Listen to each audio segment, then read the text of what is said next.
The title for tonight's podcast is Kerouac. Just another Tuesday. We are taking over. Happy Tuesday, podcast. Let's fucking do this thing. This place about to blow. Come on, Slavinsky! Panels on Pages.com Podcast Network is here to cover all of your pop culture needs. 2 words, nerd boner. From comics to television to movies to wrestling, Fuck wrestling. your favorite PCN hosts will keep you entertained all week long. Boobs, boobs, boobs. Peen, peen, peen. Put me in charge! He's Gandalf! Subscribe to the podcast on iTunes, look for the Pop Stars on Facebook and Twitter, and be sure to join the forums and become a member of the population. Hello, hello, hello. Did you bring pizza? I do have half a Australian burger from McDonald's. Oh, okay. You weren't expecting that answer, were you? You bastards! Everybody's eating food except me.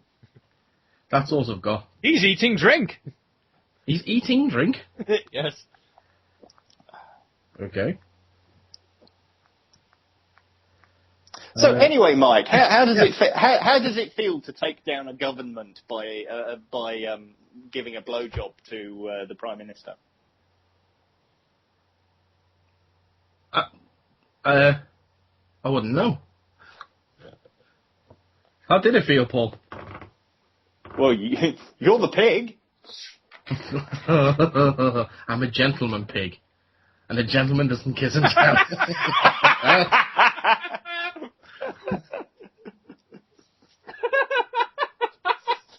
Okay, that's the pre-credits clip sorted.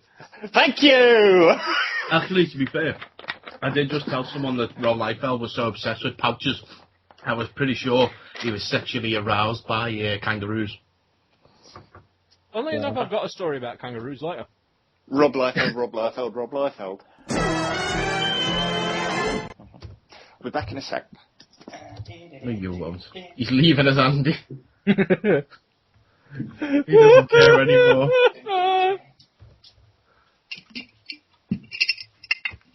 Oh yeah, Mike. I like the fact that I'm saying Robo Paul's just oiling his creaky joints, apparently. he's like Robo Declan. It's Robo Declan in disguise. Yeah. Transformers, robots in the sky. What? Transformers? Declan in disguise. More than me say hi. I can't leave you two alone for 5 seconds, can I? No. No. But like, Mike, How was that bridge to Cybertron coming along, Paul, by the way? how's one coming along? The bridge to Cybertron.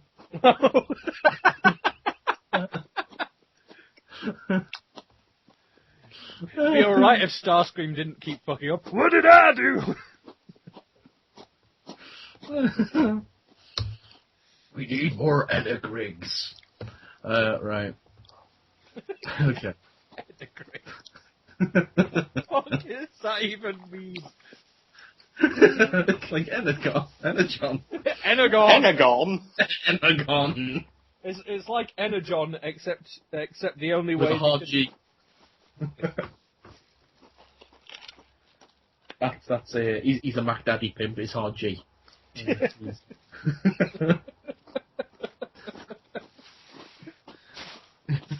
a Mac Daddy pimp with big muscles.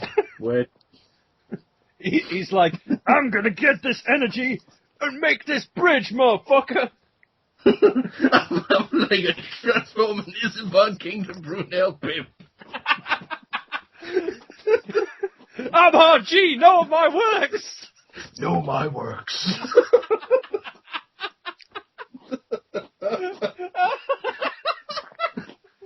Oh god, this shows how long we haven't done this show. Come in, Isambard Kingdom Brunel. What did I do?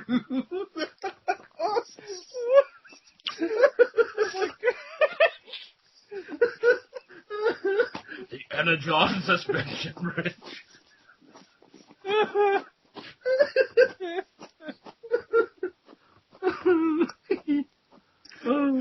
Right, ready? Where have you put the Earth base? Bristol! I've got a stovepipe hat.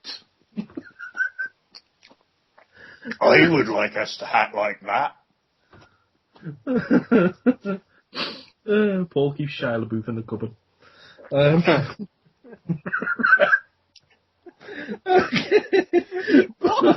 LaBeouf in the middle of the street and goes, Paul! Just do it.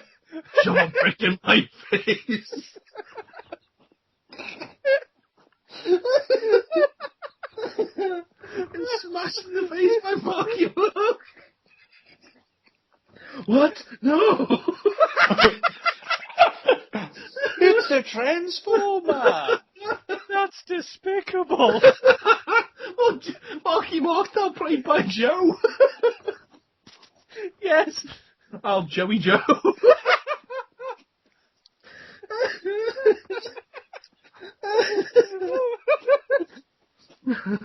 The more you know with Marky Mark. G.I. Marky Mark. What? Whoa. Hello. Welcome to LexiconPod. With me, Marky Mark. Oh.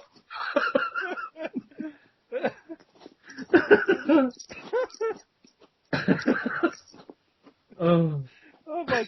You can tell we haven't done this show in a while, just because as soon as we get on the mic, everything's like, blah!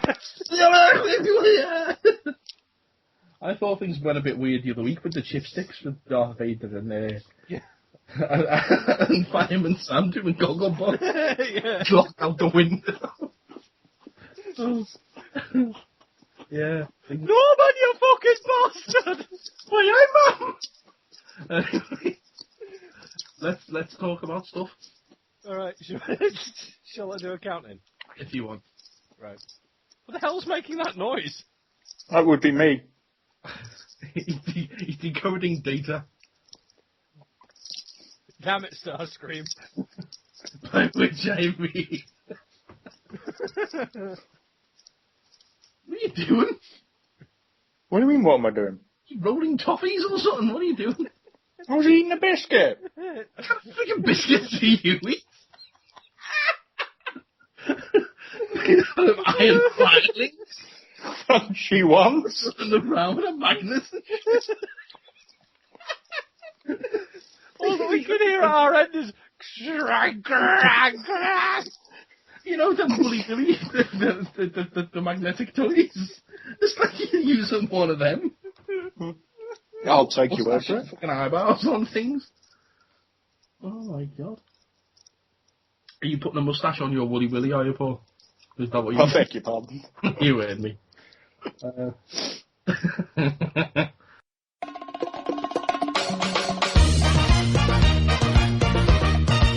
I wanted to be fucked by Charlize's stump. His dream companion would be a woman made of broccoli with the voice of Morgan Freeman. How often have you been pegged then, Mike? Not as often as I care to.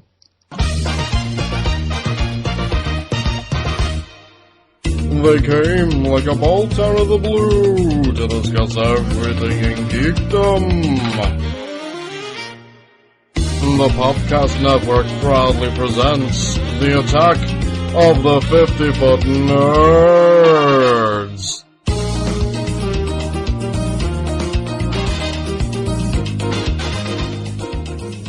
Hello and welcome to episode 55, or is it 54? We're just not sure, of the Attack of the 50-Foot Nerds podcast. My name is Mike Bell, and to my left, even though he's not actually in the same room as me, is... Do you want to do a heist? I'll bring me pigeons. Shut up, you. I bet you beat on toast. And to my right, again, he's not here, he's actually over some water from where I am. Is this one. It's been that long since we've done one of these. I'd forgotten who the fuck I am. You're apparently a big blue truck with flames on the front. Oh, I'm Optimus Prime. Is this before or after I came back from the dead? You can tell me, I don't know. I know, I've forgotten. I'm suffering from amnesia. He brought a dog apparently though.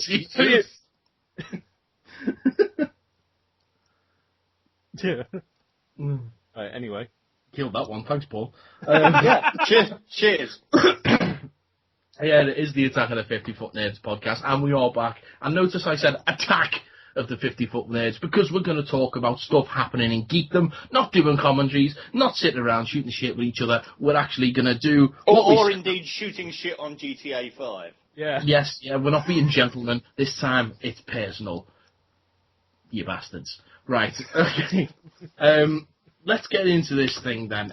Let's start off by talking about people who are in geekdom. We're not even doing our weeks. We're just like, fuck it, news. We haven't got fucking time. What have you done for the last few months? I saw a film. What? Whoa. We got to break the show and talk about this. Yeah, we do. What? Yeah, I saw a film. Yeah, and it's still not Citizen Kane. No. No. I'll give you a hint. Do you know what my review of the film is? I don't know, because I don't know what... Mediocre! Oh, you saw Mad Max Fury Road? I saw that recently. Yes, I did. Yeah, I actually I really enjoyed it. Yeah, It's an awesome film. Although, I think you summed up... do you know what? Yes, I did, because you tweeted me about this, I think. And I remember what your tweet was, your review of the movie. Which tweet? Do you want me to say it? Do you want me to say it in the words of Andrew Howard? Yes. Try to the side, Charlie. Oh, yeah. But you two haven't seen it on the big screen, have you? No, well, that's one regret now. I wish yeah, you really missed something by not seeing it at the cinema, because that is one gorgeous, gorgeous film. And it's just non-stop. You barely stop for breath the whole 2 hours. It's just amazing. I was just watching it going, it was like, action. Okay, this has stopped a bit. Oh, I wonder if it's going to come. No, action. Basically, the first hour is A to B, short pause. B to A. Second hour is B to A. Yeah, pretty much. It's literally... No, to be fair, it's having more... a straight line to a destination and then drive straight back again. Yeah, it's more an hour and a half A to B, and then the last half hour is B to A. Well, I notice it doesn't take them as long to get back, for some reason. Mm. But, yeah. It's awesome. I thought what they did with Charlize's arm was fantastic. How they did yeah, that was fucking cool. Phenomenal. Yeah. The one thing that I've come out of that film wanting to do, like... I know what you wanted to do when you watched that movie. What was that? Well, you know, there's lots of scantily clad women hanging around in that movie, you know what I mean? Yeah. Yeah? You're right, I wanted to be fucked by Charlize's stump. What? I never said that. Jesus. But, no... Run to the side, Charlize!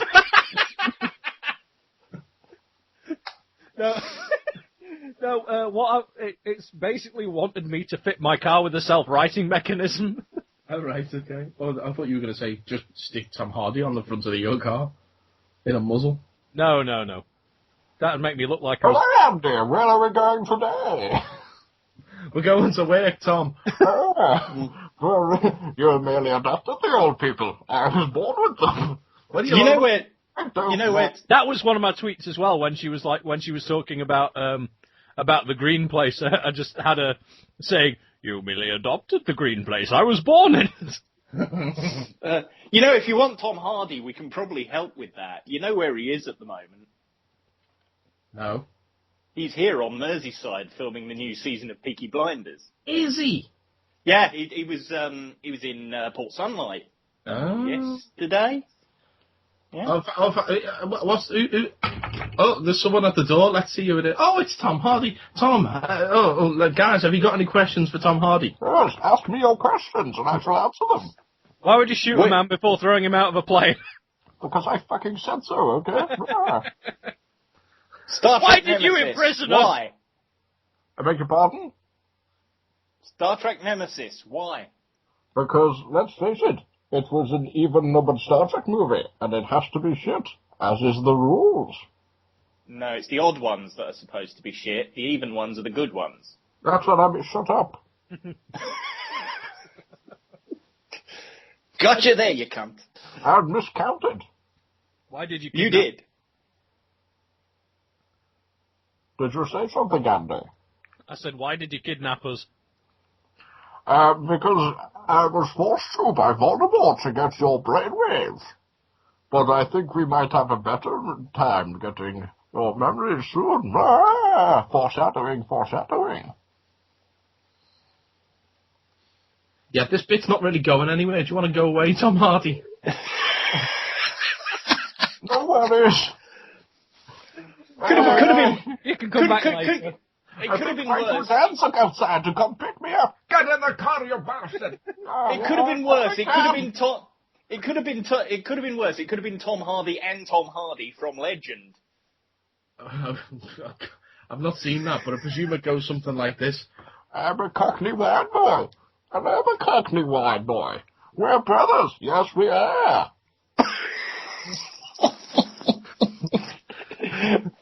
More or less. Shall we beat someone up? Why not? And what shall we do once we've done that? I don't know. Let's sing some Spandau Ballet like the last pair did. Gold! I always believe in your Believe soul. in your soul. Hang on. I think. The power to know. You're indestructible, brother. Like the Always third round. believe it. Look, I know we borrow a certain amount of stick from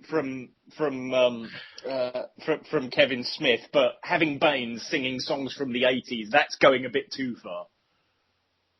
There's nothing wrong with a bit of not on, you know, not on, bit of that. Move across that floor now, babe. You're a bird of paradise. And no, Her name is Rhea, and she dances on the sand. Just like the river twisting through a dusty land. Batman. Anyway, otherwise I'll keep doing that all night, and it's not funny anymore. So, so you've seen a film, Paul? Have you done anything? Oh God, no, not really. Okay. This has really been. It's been really quite dull. Yeah, nothing exciting to report. Just Not working. you haven't like been on telly or nothing. Oh God, well, yeah, I suppose there is that. When was Paul on telly? Local cable station, basically. Bay TV have a geek show called Heroes for Sale, and they wrote me in to talk about Doctor Who and Secret Wars. So basically, I was doing my job and Andy's job. Sounds like the usual fare. Yeah, pretty much business as usual.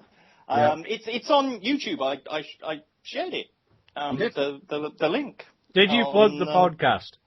No. I didn't get the chance to, and I was hired on the basis of running the Merseyside local group, not doing the podcast. So you literally, when we've been on the radio, we've been hired to go on there as representatives of the Merseyside local group and still get in a 50-foot reference.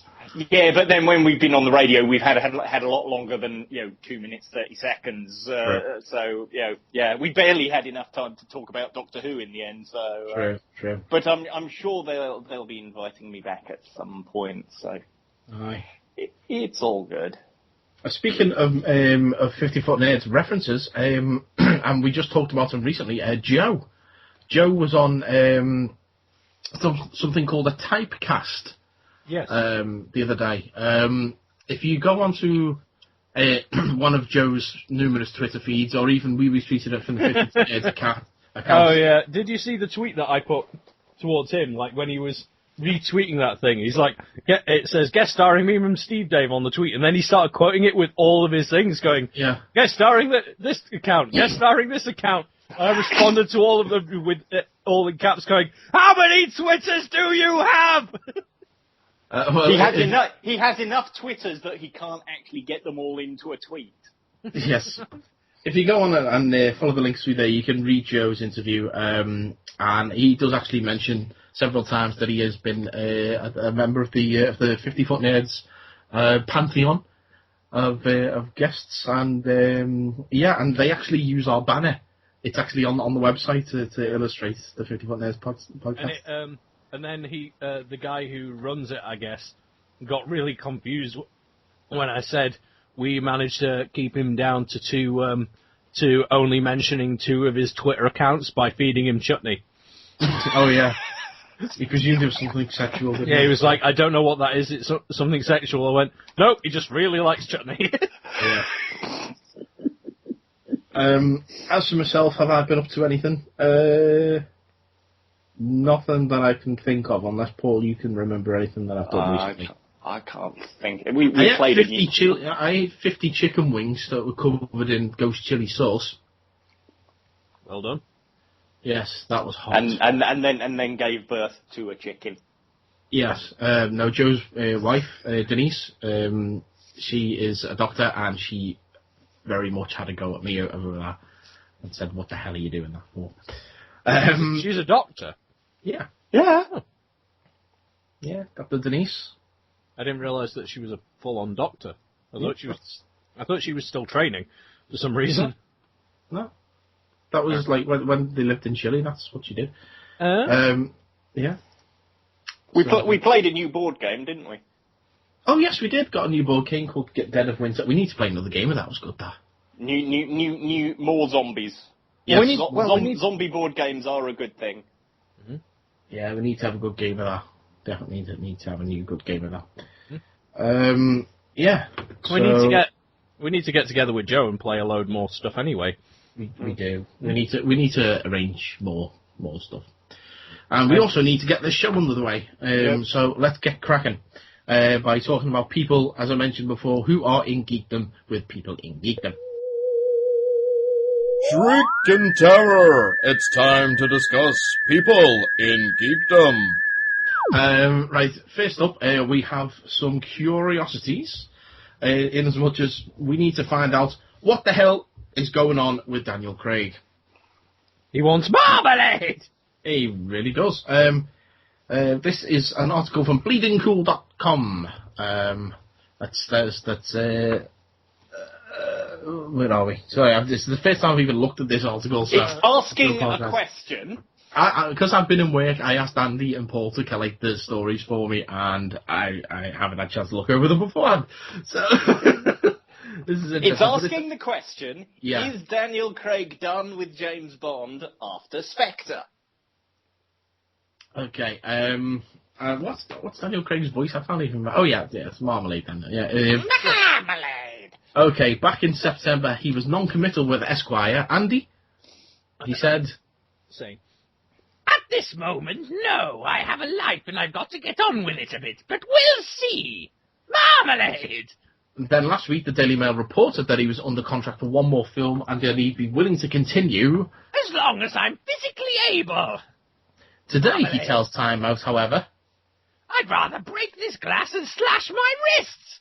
No, not at the moment. Not at all. That's fine. I'm over it at the moment. We're done. All I want to do is move on with my marmalade." Asked if he's really ready to move on, he said this. "I haven't given it any thought. For at least a year or two, I just don't want to think about it. I don't know what the next step is." And he pointed out that there was a plan afoot to shoot Bond and Spectre and Bond 25 at the same time. A plan he responded to by saying, "You're out of your fucking minds!" In the nicest possible way. "At the moment, we've done it. I'm not in discussion with anybody about anything other than marmalade. If I did another Bond movie, it would only be for the money and the marmalade." "Gotta make them dollar marmalades, y'all." He does, however, offer some kind words for the next person to take up the 007 mantle. At the bottom. At the bottom. Yeah. "People do not make movies like this anymore. This is really rare now, so don't be shit." Yeah, people don't make spy movies. ever. Apparently. Said Well, the man from Uncle. they don't make films like Bond anymore. You know, fine, they Said the do man from films. Uncle. They do films that are in the genre, but there's nothing quite like Bond. That's why 25 films on. There's or however nothing many, quite like Bond. they're able to still keep going. Said the man from Uncle. Yes. Now, we're staying with Daniel Craig, as we are all curious as to who is going to be that next Bond, who he doesn't give a shit about. Again, when asked, this is from comicbookresources.com, it says in an issue with Time Out that he was asked again who should play James Bond next. Look, I don't give a fuck! Good luck to them. All I care about is that if I stop doing these things, we've left it in a good place and people pick it up and make it better. Make it better, that's all. I like to think that Bleeding Cool, like, their source left the room, and then Time Out came in for the next thing. So, who do you think's going to be the next Bond? I don't care! I just want to be alone with my marmalade. Is that too much to ask? He did, again, he had some advice for whoever slips on the suit next. Don't be shit! Go for it! Embrace it! Some cliched line like that, but no, just make sure you're great. You've got to push yourself as far as you can. It's worth it. It's James Bond! The interview features similar comments, including that he slashes wrists, and that he simply longs for a vacation, and he needs a vacation, and doesn't want to play after playing the iconic character for a decade. And he said, again, still at the Time Out, I just want to switch my brain off. What usually happens is it's 6 a.m. on a Sunday and I'm bolt upright in bed thinking that I've got to go to work. It's about switching that feeling off, turning the alarm off, and going to sleep with my marmalade. Asked about the daunting task of following up Skyfall, Craig revealed that there's more of everything! Inspector, including gadgets. Ooh. Everyone's been banging on to me about the gadgets. Where are the gadgets? Before it hasn't felt right, and it's not like we made this one heavily into gadgets, but we've stuck a lot of stuff in. Like marmalade! Pay attention, Bond. This may look like ordinary marmalade, but with a simple lick of it, you'll find it's actually orange strawberry jam. You're fucked with my marmalade! Steady on now, Bond. This is the greatest invention the Q branch has ever come up with. Put the gun down, Bond. Put the gun down. Give me the marmalade! Now, Bond, if you shoot me, you'll never get any more gadgets, and especially not. Ah, you son of a bitch! Marmalade! She jumps out the window. Dun, dun, dun, dun, and that's the pre-credit sequence. Yeah. The whole film exclusive 50-foot Nerds preview. The whole film is him on the run from MI5 after stealing a jar of marmalade. Why do they call him Spectre? Because he stole all the marmalade. This winter, Bond returns, chasing the man who stole the marmalade. They finally catch up with him in the Helmet Province. Why did they call him Spectre? Because it's better than his other name. Why? What was his other name? He was simply known as the Gollywog. You can't call him that! Oh, dear. Bloody Hartleys! We caught up with him in the Helmet Province. Mayonnaise! Where they make the marmalade. Oh dear me. Oh gosh. Right, what's next? Next it's time to talk about some people who've died. I could sugarcoat it, but let's face it, they be graveyard dead. My son is dead. My son is graveyard dead. Graveyard dead. Graveyard dead. Okay, first up, because it's been a while, we've got a few deaths we need to catch up on. First of all, Let's put it this way. There are very few people who can say that they defined a genre. Let's count them off. I mean, 1, 2... anyone? Freddy's coming for you. Yes. Yeah. Wes Craven died. Wes Craven's under the floor.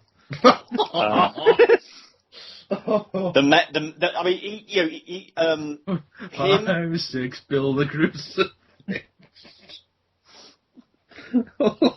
7, 8. He looks like he's lost a lot of weight. 7, 8.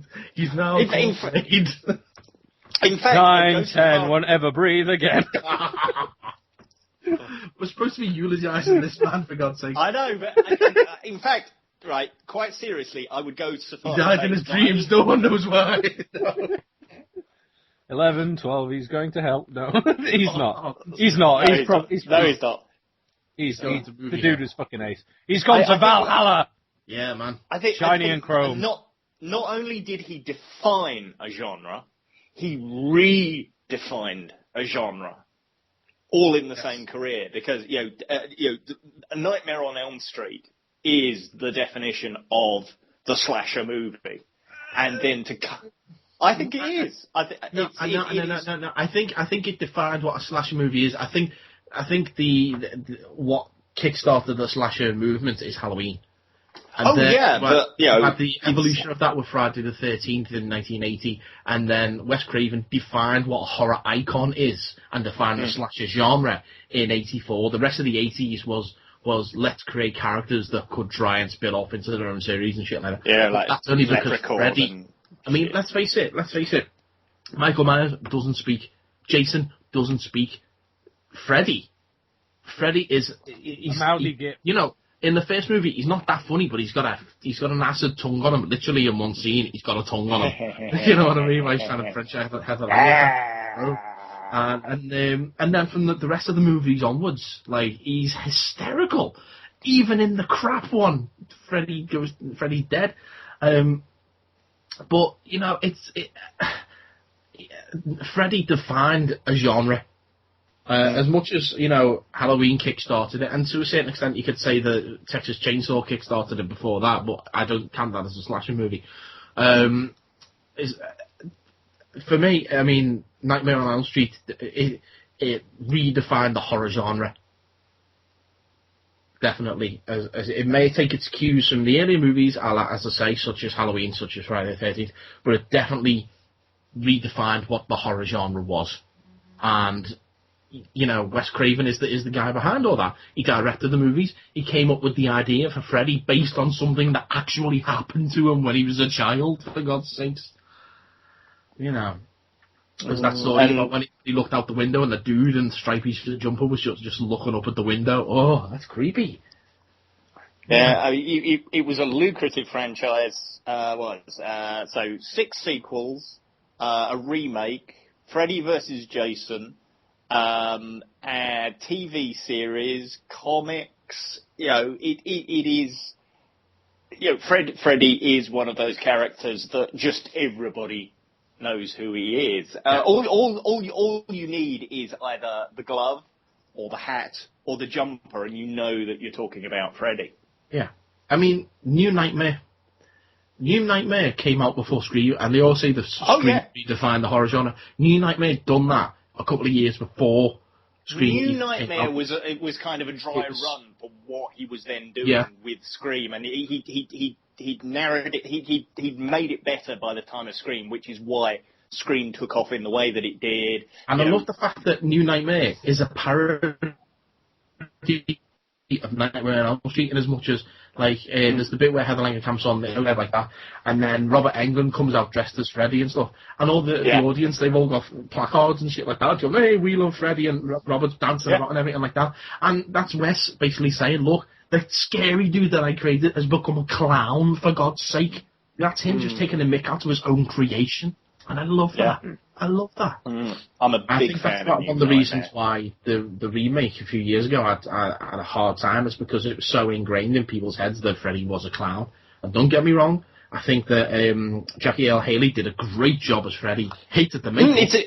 I loved his trailer Freddy, though. Compared to some remakes of horror franchises, I think it was a good go. Let's put it this way. I've never actually seen the original Friday the 13th movies, but I've seen the remake, and I love that. No. It's the only time I've ever watched a slasher flick, and I've just thought, you all need to just die now. I don't find any of this. No. There needs to be at least one character you want to root for who survives to the end, and Trust me, none of them. I want them all dead. Once you've seen the originals, you will understand why the remake is the way that it is, and you'll have a much deeper appreciation for it. Trust me. Yeah, but I really like. The only thing I don't like about it is the fact that Jason runs. But I suppose Jason did run in some of the earlier movies anyway, so I can let them off on that. You know the one that I've forgotten that Wes Craven did. Wes Craven gave us Mitch Pileggi as a serial killer in Shocker. Oh, in Shocker, yeah. Yeah. He did tons. He did Last House on the Left. He did Hills Have Eyes. He did. Yeah, he also did Vampire in Brooklyn, but we'll kind of gloss over that. Yeah, man, I'm a vampire, no. Hey, it's another adventure for Donkey and Shrek.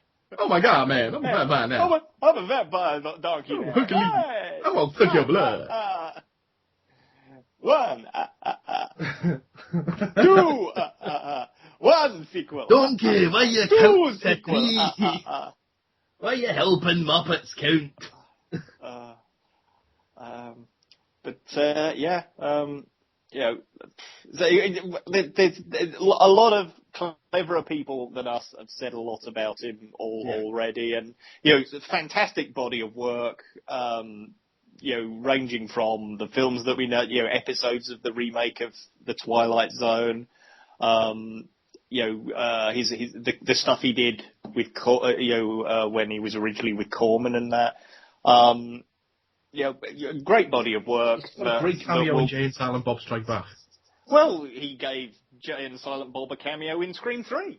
Exactly. Yeah. I love his little friendly rivalry with Sam Raimi.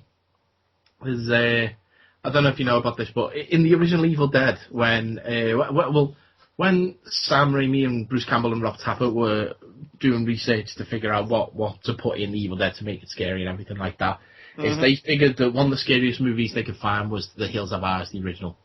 Yeah. So when Ash goes down to the cellar and Ash and Scott rather go down to the cellar and they find the shotgun and the Book of the Dead, there's a torn Hills Have Eyes poster on the wall, and the reason that it's torn is because they're saying that, look, however scary that movie is, it's got nothing on this, to the point where we tear that movie to shreds.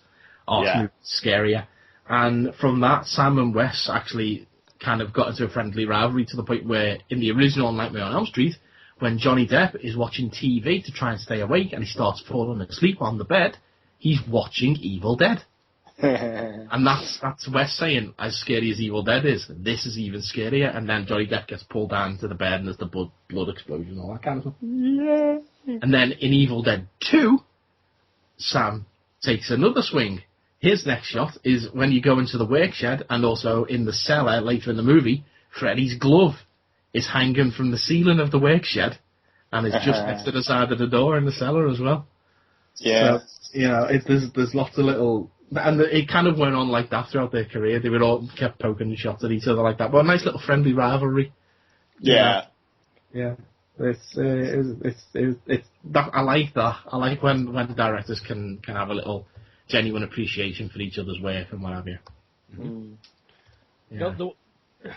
With you mentioning the Jay and Silent Bob thing, I'll be honest, that's the one memory I always remember of ever seeing Wes Craven is just Jay and Silent Bob Strike Back, where it just pans over to him and he just goes, busy, and he's just counting all the money. No, that's not Wes Craven. That's Is it not? Oh no, that's Thingamajig. That's the fella from Wes Craven's trying to explain why they need a monkey in Scream, isn't he? Yeah. That was the one. Shannon Doherty, yeah. Yeah, that's the bit. Test audiences love it or something like that. Yeah. That's the bit. Yeah. Sorry. I knew it was one of the two bits, and then I was like... Yeah. The guy who's saying... I think in my head I've just crammed... He's the guy who... Good Luck Hunting. Yeah. Yeah, so Godspeed, Wes Craven, and Sweet Dreams, shall we say. Okay, another death that hits us all hard is we lost a member of the Bat family. Yvonne One Craig. would say there was a death in the family. Yes. Hey! Yvonne Craig, who played Batgirl, who originated that role. The role was created for the Batman TV series. She sadly died recently. Yeah. At least it was of natural causes and not a hammer. Yeah, she was never shot in the spine, thank God. No, she didn't have her face peeled off or anything like that. Yeah. Well, that would have been a They horrible did one. find her in a. They did find her in a refrigerator, though. Oh, for God's sake. Andy, you sure it's a refrigerator and not a shower fridge? Uh-huh. Well, they never mentioned that the shower was on at the time. I mean, why do you think I said I'd still fuck her? But on a serious note, yes, she, like, it sucks that she died. Bless her. We were only talking about her the other week, actually, weren't we? Because, well, I think me and Paul were. No, all three of us were when we were talking about Gentlemanly Adventures and trying to get Paul on an episode. And then yes, I said I because I'm going to be just popping in and out of that. I'll just appear in the credits in the same kind of way, just sort of randomly riding past on a motorbike. Yeah, but yeah, I've got an idea for that. Literally, just take a motorbike and spin it and drive it along the bottom. Put that, that picture of Paul you've got of the t-shirt, Andy. Just put that on the driver of the motorbike's face. Okay. Just do that. Drive that on the motorbike, like. Dear, oh dear. Yeah. To Photoshop. Yeah. You're the other main sort of culty thing that she's known for, because she played an Orion, that's right, slave girl in an episode of Star Trek with she was an insane Orion slave girl in Whom Gods Destroy, the episode with Garth of Izar, if I remember rightly, in the insane asylum, or whatever the 22nd century equivalent is. That's something that I believe I've that'll be seen in the last. Inside asylum.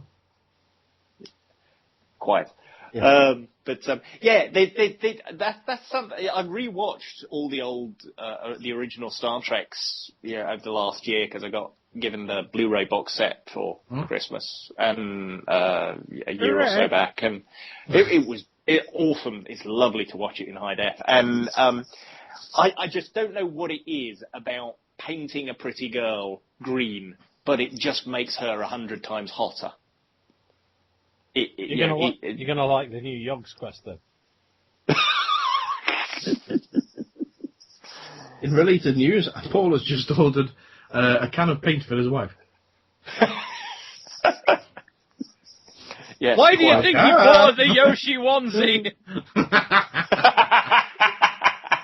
Now, there's a callback. I love the green. Give me a green woman. I'm Paul Green. I love green women. Every so often, every so, like his dream companion would be a woman made of broccoli with the voice of Morgan Freeman.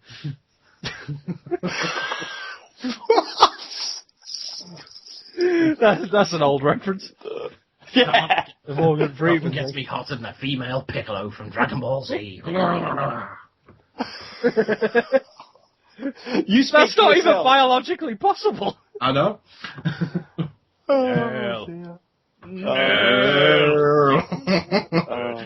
Super comic guru.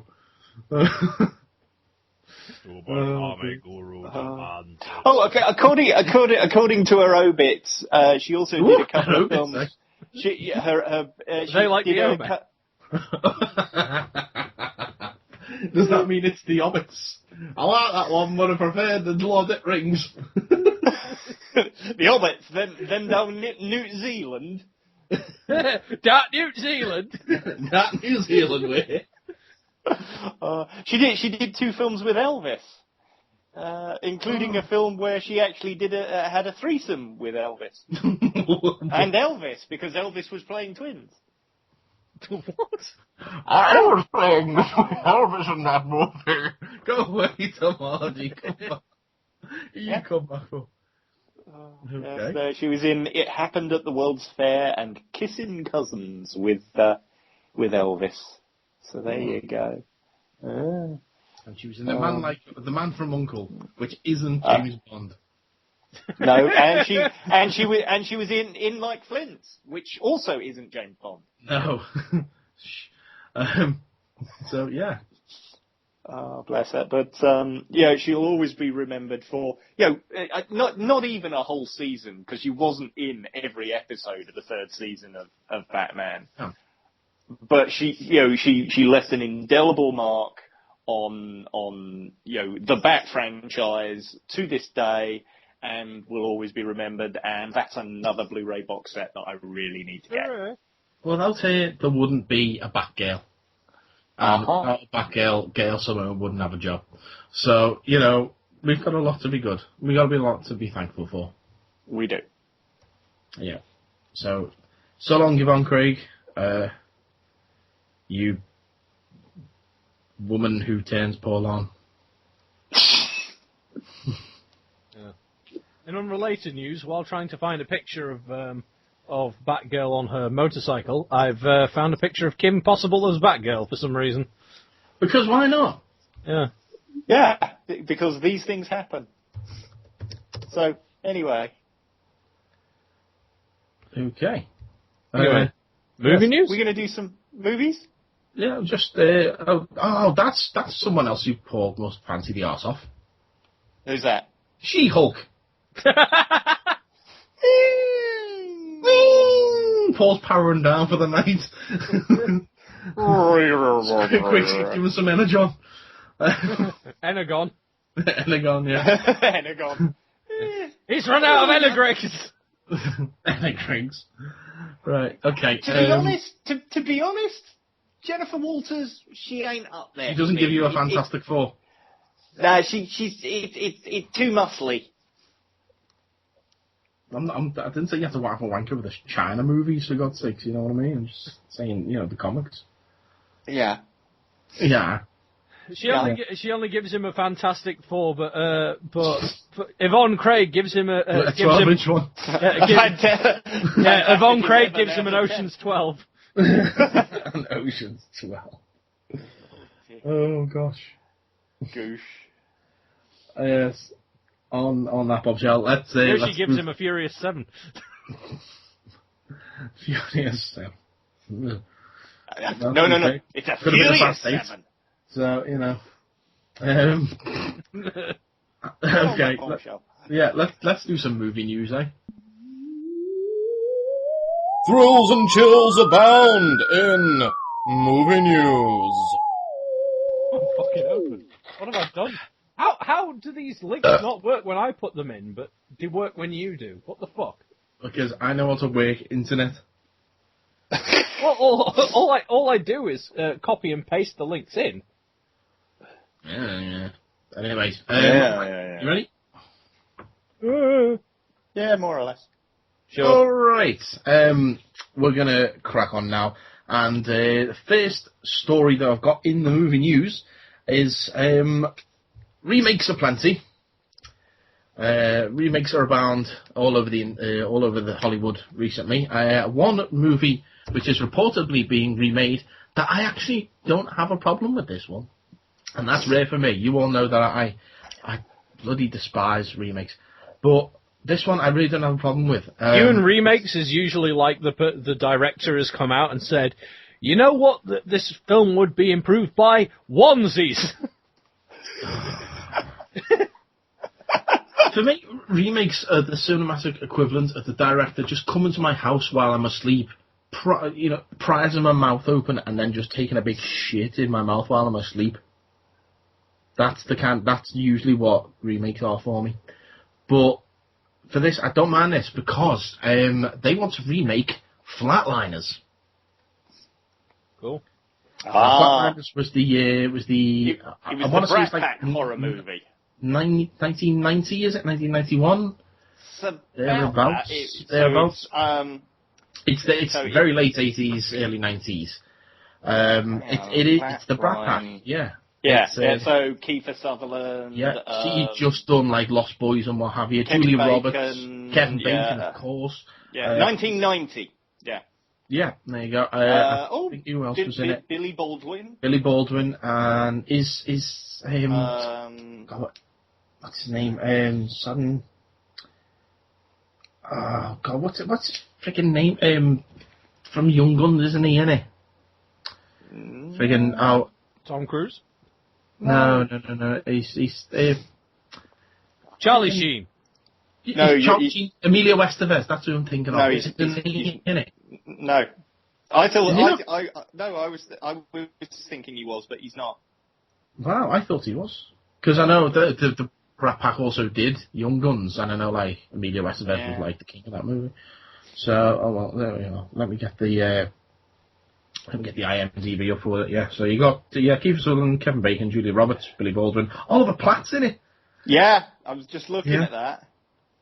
Yeah. Last thing I saw him in was Fargo. Yeah, he's great in Fargo, wasn't he? Yeah. Yeah. So yeah, they're your big names really. There's no one else that kind of jumps out at me just looking at the IMDb. But Flatliners, for those of you who don't know what Flatliners is, Flatliners was the story of a bunch of medical students who wanted to know if there was an afterlife, essentially, and were fascinated by near-death experiences. So they would, one by one, take turns to go on, go under anaesthetic, and that's to the point of death, to the point where they flatlined, hence the name. And then while they're there, they're looking up, they're seeing what's going on and everything like that, and then their mates would bring them back to life. They'd say what they saw, and the movie goes on, and a couple of them kind of get a little bit more obsessed about doing it than others. And I'll leave it there. Go and watch the rest of the movie, because I heartily recommend it. It's very good. Yeah, I do need to. It's one of those very ones dated. that I haven't. Yeah, I imagine it. It is a lot of 90s set movies are horribly dated. Yeah. Worse than movies set in the 80s or 70s. 90s movies just really look 90s, don't they?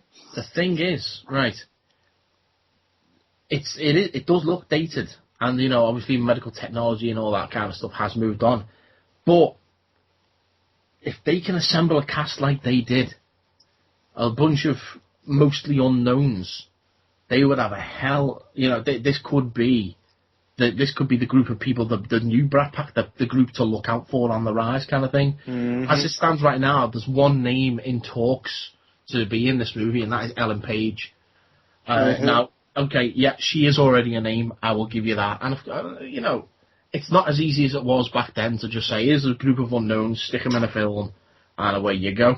You can't really do that. You've got to have a draw. And then you can populate the movie with the rest of the movie with unknowns. That's not a problem. I'd say in terms of Flatliners itself, probably Kiefer Sutherland was the only. Don't die. Kiefer Sutherland was the only name in that movie. Yeah, Julia Roberts had been around. Had she done Pretty Woman back then? No, she hadn't done Pretty Woman. That's like 92, I think. Yeah. So she hadn't blown up yet. Kiefer Sutherland had done Lost Boys by this point. So, Bacon would have been known by then, wouldn't he? But yeah, because Footloose and that was 84. Oh, Paul Bacon was discovered back in 86. When a pig was accidentally exposed to radiation. Yes. Yes. Became Bacon Man. Yes. So Bacon and Sutherland. David Cameron was very aroused. Yeah.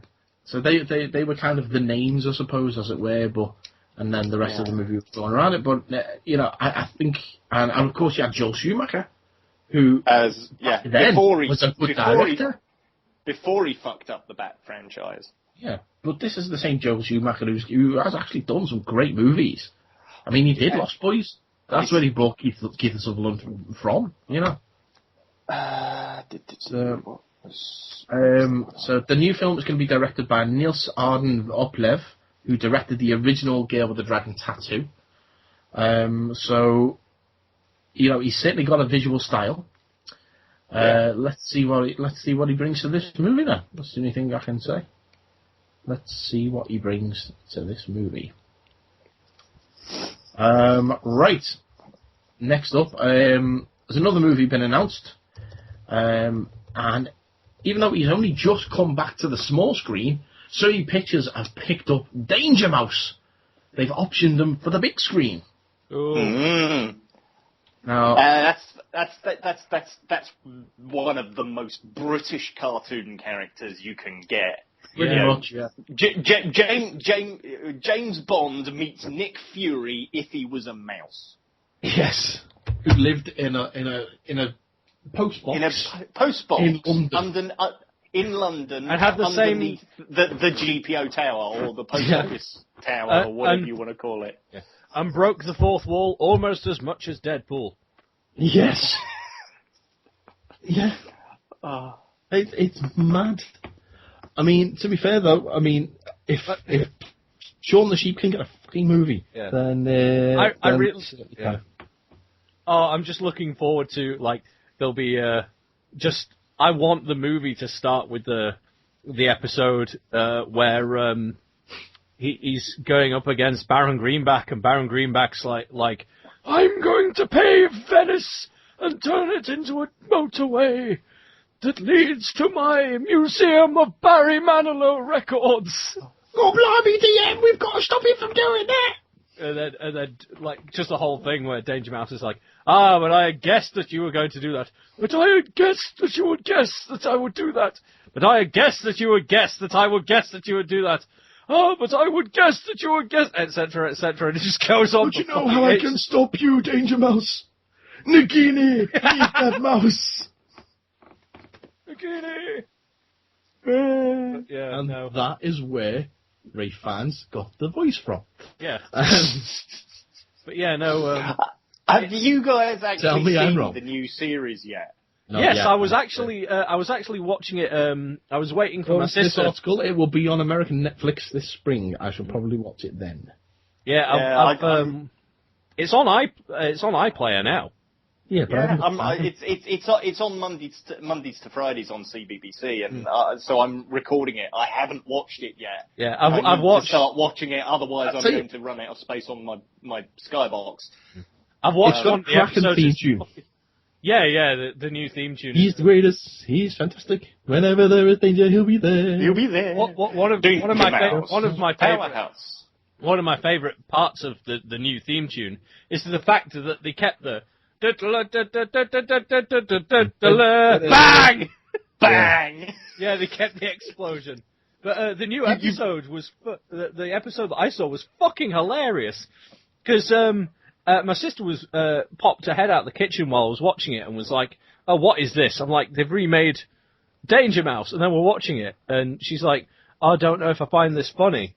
And did you slap her? No, she's there's that new character, the female scientist woman. Yeah, I haven't seen. This would be Jeopardy Mouse. Yeah, voiced by Lena Headey from Game of Thrones. No, she's not a she's not a mouse. She's like a bird. That's what the character's called here. A different character. Then. Different one then. Yeah. No, it'll be a different character then. Yeah, but she's like the scientist person who makes he's kind of like Q. Right. Okay. The Danger Mouse, and she's saying, "Oh, Danger Mouse, whenever I make you, I'm doing any of my experiments, you always break them." And he's like, "Okay, name 3 times I've done that." And then it goes like. The first one, she's like, I've made this vase that can detect can help prevent bugs, and then a fly flies past, and he smashes the vase on it, and she said, "Not that type of bug." And then the next scene is, so it's cutaways.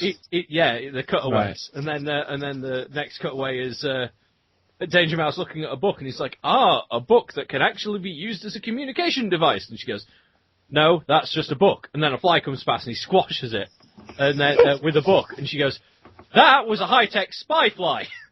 And then the third cutaway, she's like, "Now I'm here with my new experiment at my Hadron Collider," and you just see Danger Mouse and Penfold stuck in the collider, and then it goes to a map of the UK, and you just see this big explosion.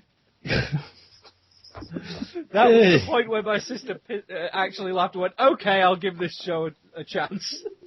I was like, "Yeah, this is fucking fantastic." As I say, let's see if it makes it to the big screen and if they take the TV cast with them, because you never know. Mm. Yeah. In the TV show as well, they've still got the fourth wall breaking, because the one I saw, the narrator's like, "Will this happen? Will this happen? I don't know. Somebody tell me. I've got to go for another audition in 10 minutes." Okay. Well, speaking of what will happen in 10 minutes, we live in the future, and as you know, as we do, you know, because if we lived in the past, then you know we wouldn't have things. We live in the future of the Back to the Future movies. We are in 2015, which is the future that Marty flies to, and you know, okay, we may not have flying cars, we may not have we do have hoverboards, but we may not have a lot of things. But what we do have is Pepsi Perfect. Well, yes, to celebrate Back to the Future's 30th anniversary, and also being the day that Marty travelled to, Pepsi are releasing special edition bottles of Pepsi Perfect, the drink that Marty drinks in the future. Now, a couple of companies have done little tie-ins for to go along with the 30th anniversary, and as I say, the 2015-ness of it all. Like Nike did the special edition trainers, and there's a few other things. I can't remember them all off the top of my head.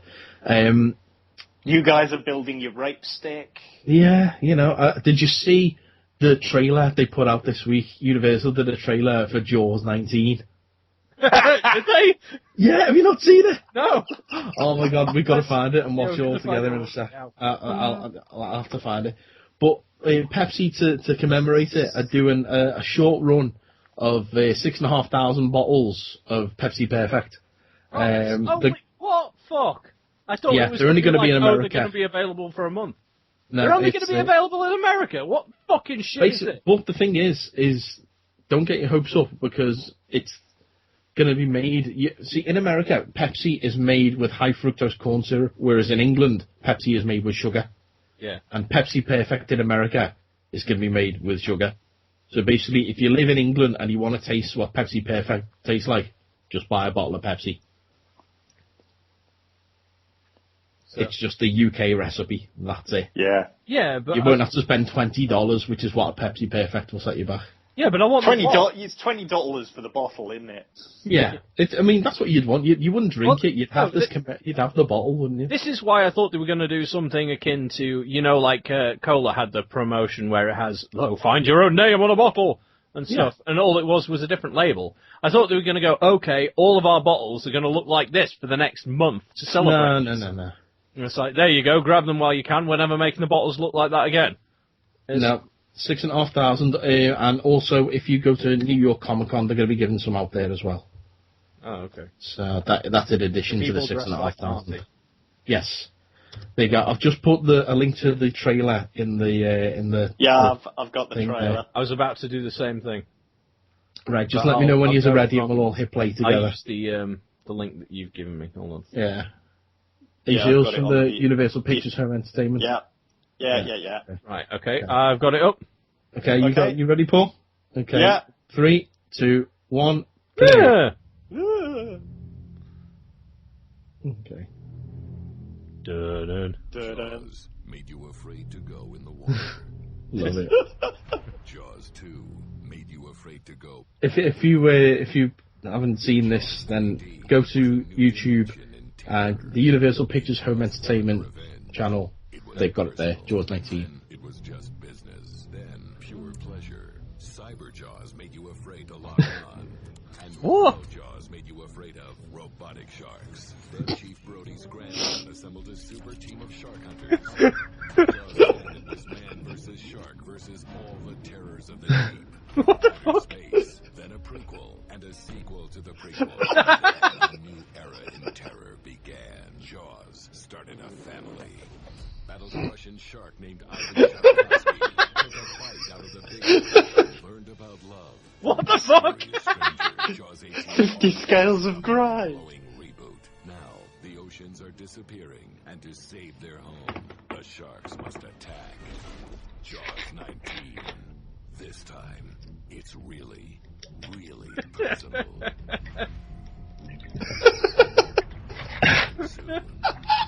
So, which was your favourite of the 18 previous Jaws movies, guys? That we've had over the last. Jaws in Space was my favourite. Yeah. I like the Russian shark, Ivan Tchaikovsky. That's my favourite. No, Jaws in Space was my favourite because they managed Just to because get you love Shatner the ending to do of Yeah, but no, because Shatner did a cameo in it. Oh, that's true, yeah. Yeah. To be fair, it was nice to see him back as Captain Kirk one last time. Yeah. I never would have expected that crossover. Yeah, it's just a shame that Kirk didn't... I think Kirk dying by being eaten by a shark is a much better way to go. Yeah, well, and also it gives him an out from the the whole crap thing that happened to him at the end of Star Trek. Generations, yeah. Yeah. He got out of the Nexus and got eaten by a shark. Yeah, it's like, be eaten by a shark or get shot. Yeah, so which one was yours, Andy, did you say? Sorry. I'm sure, I can't remember which one had the Sky Sharks. No, I like the one where Brody's grandson assembled the operatives. Oh, yeah. Yeah, that was good. That and the one with the robot shark was really cool. Well, which one of the operatives was your favourite in that one? Brody's grandson? God. Well, I've got to say it was probably oh fuck, it's a really hard decision. I mean, there was the one played by Nicolas Cage, but but in an early role, of course. Yeah. But I mean, you know what? For me, I love the Russian Jaws purely because I just did not expect Ivan Tchaikovsky, the Russian Jaws, to have the voice of Dolph Lundgren. I mean, I didn't even expect it to talk, for God's sakes, let alone be all like, I will eat you. You know? Yeah, I never expected that one at all. No, and then in Jaws 10, where the underwater, the monsters of the deep, they were played by Christopher Walken in a rubber suit. That was ace. Whoa, I'm an octopus. Blah, blah, blah, blah, blah. Although it did make sense why he had a pet dog. Dogfish. Yeah, he was a dogfish. Got a dogfish. Blob. So, yeah. If you tweet us at 50footnerds and let us know what was your favourite Jaws sequel. Yeah. And why. We'd like to know. We would. That's one question I meant to ask you guys. Now that because we brought up the whole Jaws 19 thing. Can you? I was researching it the other day, and can you actually tell at which point of the Jaws franchise, all the background characters became Gary Oldman? I've been trying to work it out, and I can't tell. Well, that's the thing with Gary Oldman. He blends in so well, you'd never know. Yeah, I think it's probably number 8, but it could have been even earlier. I mean, the dude's just that good. I can't tell. I know he definitely played the Statue of Liberty in Jaws Takes Manhattan. Yeah, true. So, but that's the only time I've ever been able to pick him out. You know the one that I really also like, though, is when they rebooted the franchise and they had Sam Neill in playing the devil. Oh, yeah. That was the one who brought Jaws back from the dead and he was the devil shark. Yeah. Oh, and in Jaws 14 where they had Lawrence Fishburne as a pimp. Yeah, but to be fair, he did go around with a flamethrower attacking the sea. I mean, taking Lawrence Fishburne literally was a bit stupid. Yeah, that was a bit daft. Because, like, I do remember my favourite line from that film, though, was like... The last line, just as he kills Jaws, and he goes, "Hey, fish, burn!" and then shoots the flamethrower. That's pretty cool. Yeah, that was pretty fucking nice. Yeah. Sadly, the Carry On films got there before, got there first with the obvious line, which is "Frying tonight." Yes. Yeah. And then when the shark had to meet up with that dominatrix for the first time in Jaws 17. I mean, that was a bit weird, but I'll be honest, I managed to get off to it. Oh yes, the 50 Scales of Grey. Yeah. Yes, I couldn't make my way through all that one. Really bored me to tears, that movie, unfortunately. Yeah. Right. Oh, no, the only reason I made it through was because the dominatrix was a redhead. Oh, right, okay. Well, Played by Emma Stone. Seeing about the one of the Jaws movies is about a cyber shark, let's talk about another cybernetic organism. The Dominator. And the player's sounder. Go on. We haven't heard it in a while.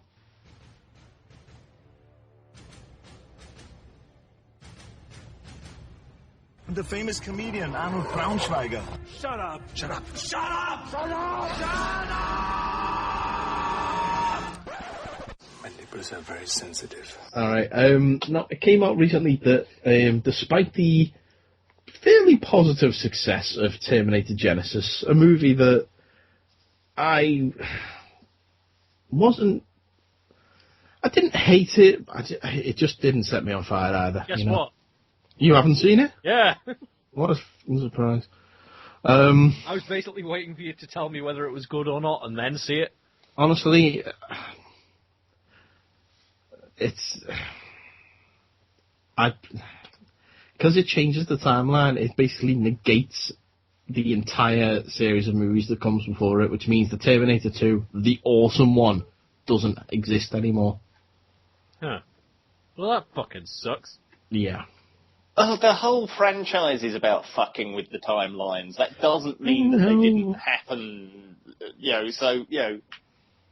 but it still happened, and then it got wiped. Who cares? It in and of itself, it was entertaining a movie. Why don't you explain Sarah Connor Chronicles? But believe me, I can draw diagrams about the Terminator franchise based on the films and the TV series and the comics. I actually really enjoyed Sarah Connor Chronicles. Yeah, no, so did I. I was really disappointed when it got cancelled after 2 abbreviated seasons. Summer Glau as a Terminator is a good thing. Great, yeah. And Lane Head's awesome. Yeah. If it weren't for the Terminator films, including Genesis, Arnie wouldn't have a new fan in Joshua, because Joshua thinks Arnie is just the greatest thing ever at the moment. And it's just a real shame that most of his films he's still too young to see. Get his ass to Mars. Yeah. The one thing I'm looking forward to seeing in this, in any follow-ups to Genesis, is how Daenerys is going to use the Terminators to get back the Iron Throne. Well, that's what you say. Is you say about mother of Terminators. Yeah, literally. As you say, that any possible follow-ups? Well, there may not be any follow-ups. That's what the rumor was this week, saying that the Terminator franchise had been put on hold.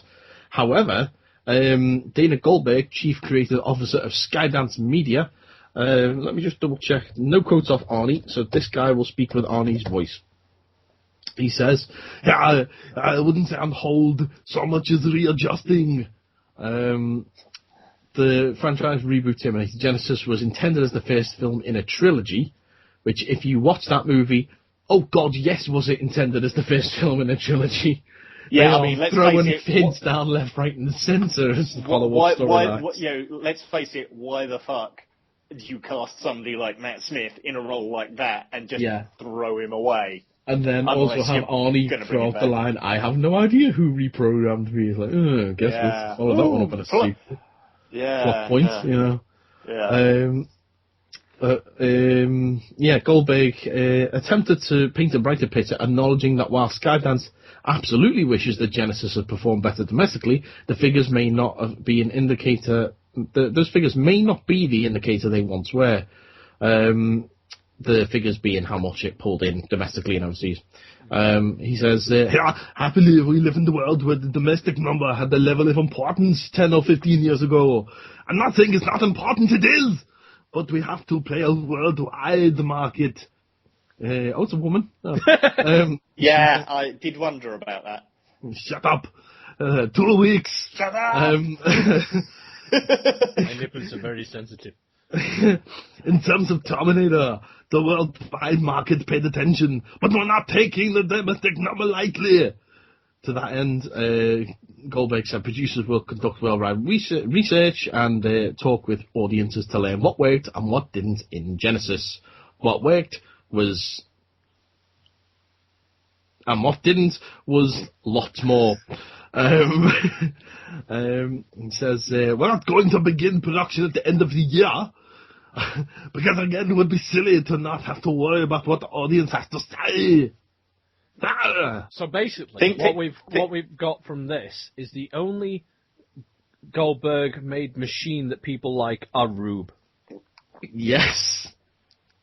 Yes, absolutely. Thing is, though, they can't sit around on this forever because Arnie's old. Well, it's not just that. Don't the rights go back to James Cameron in a few years?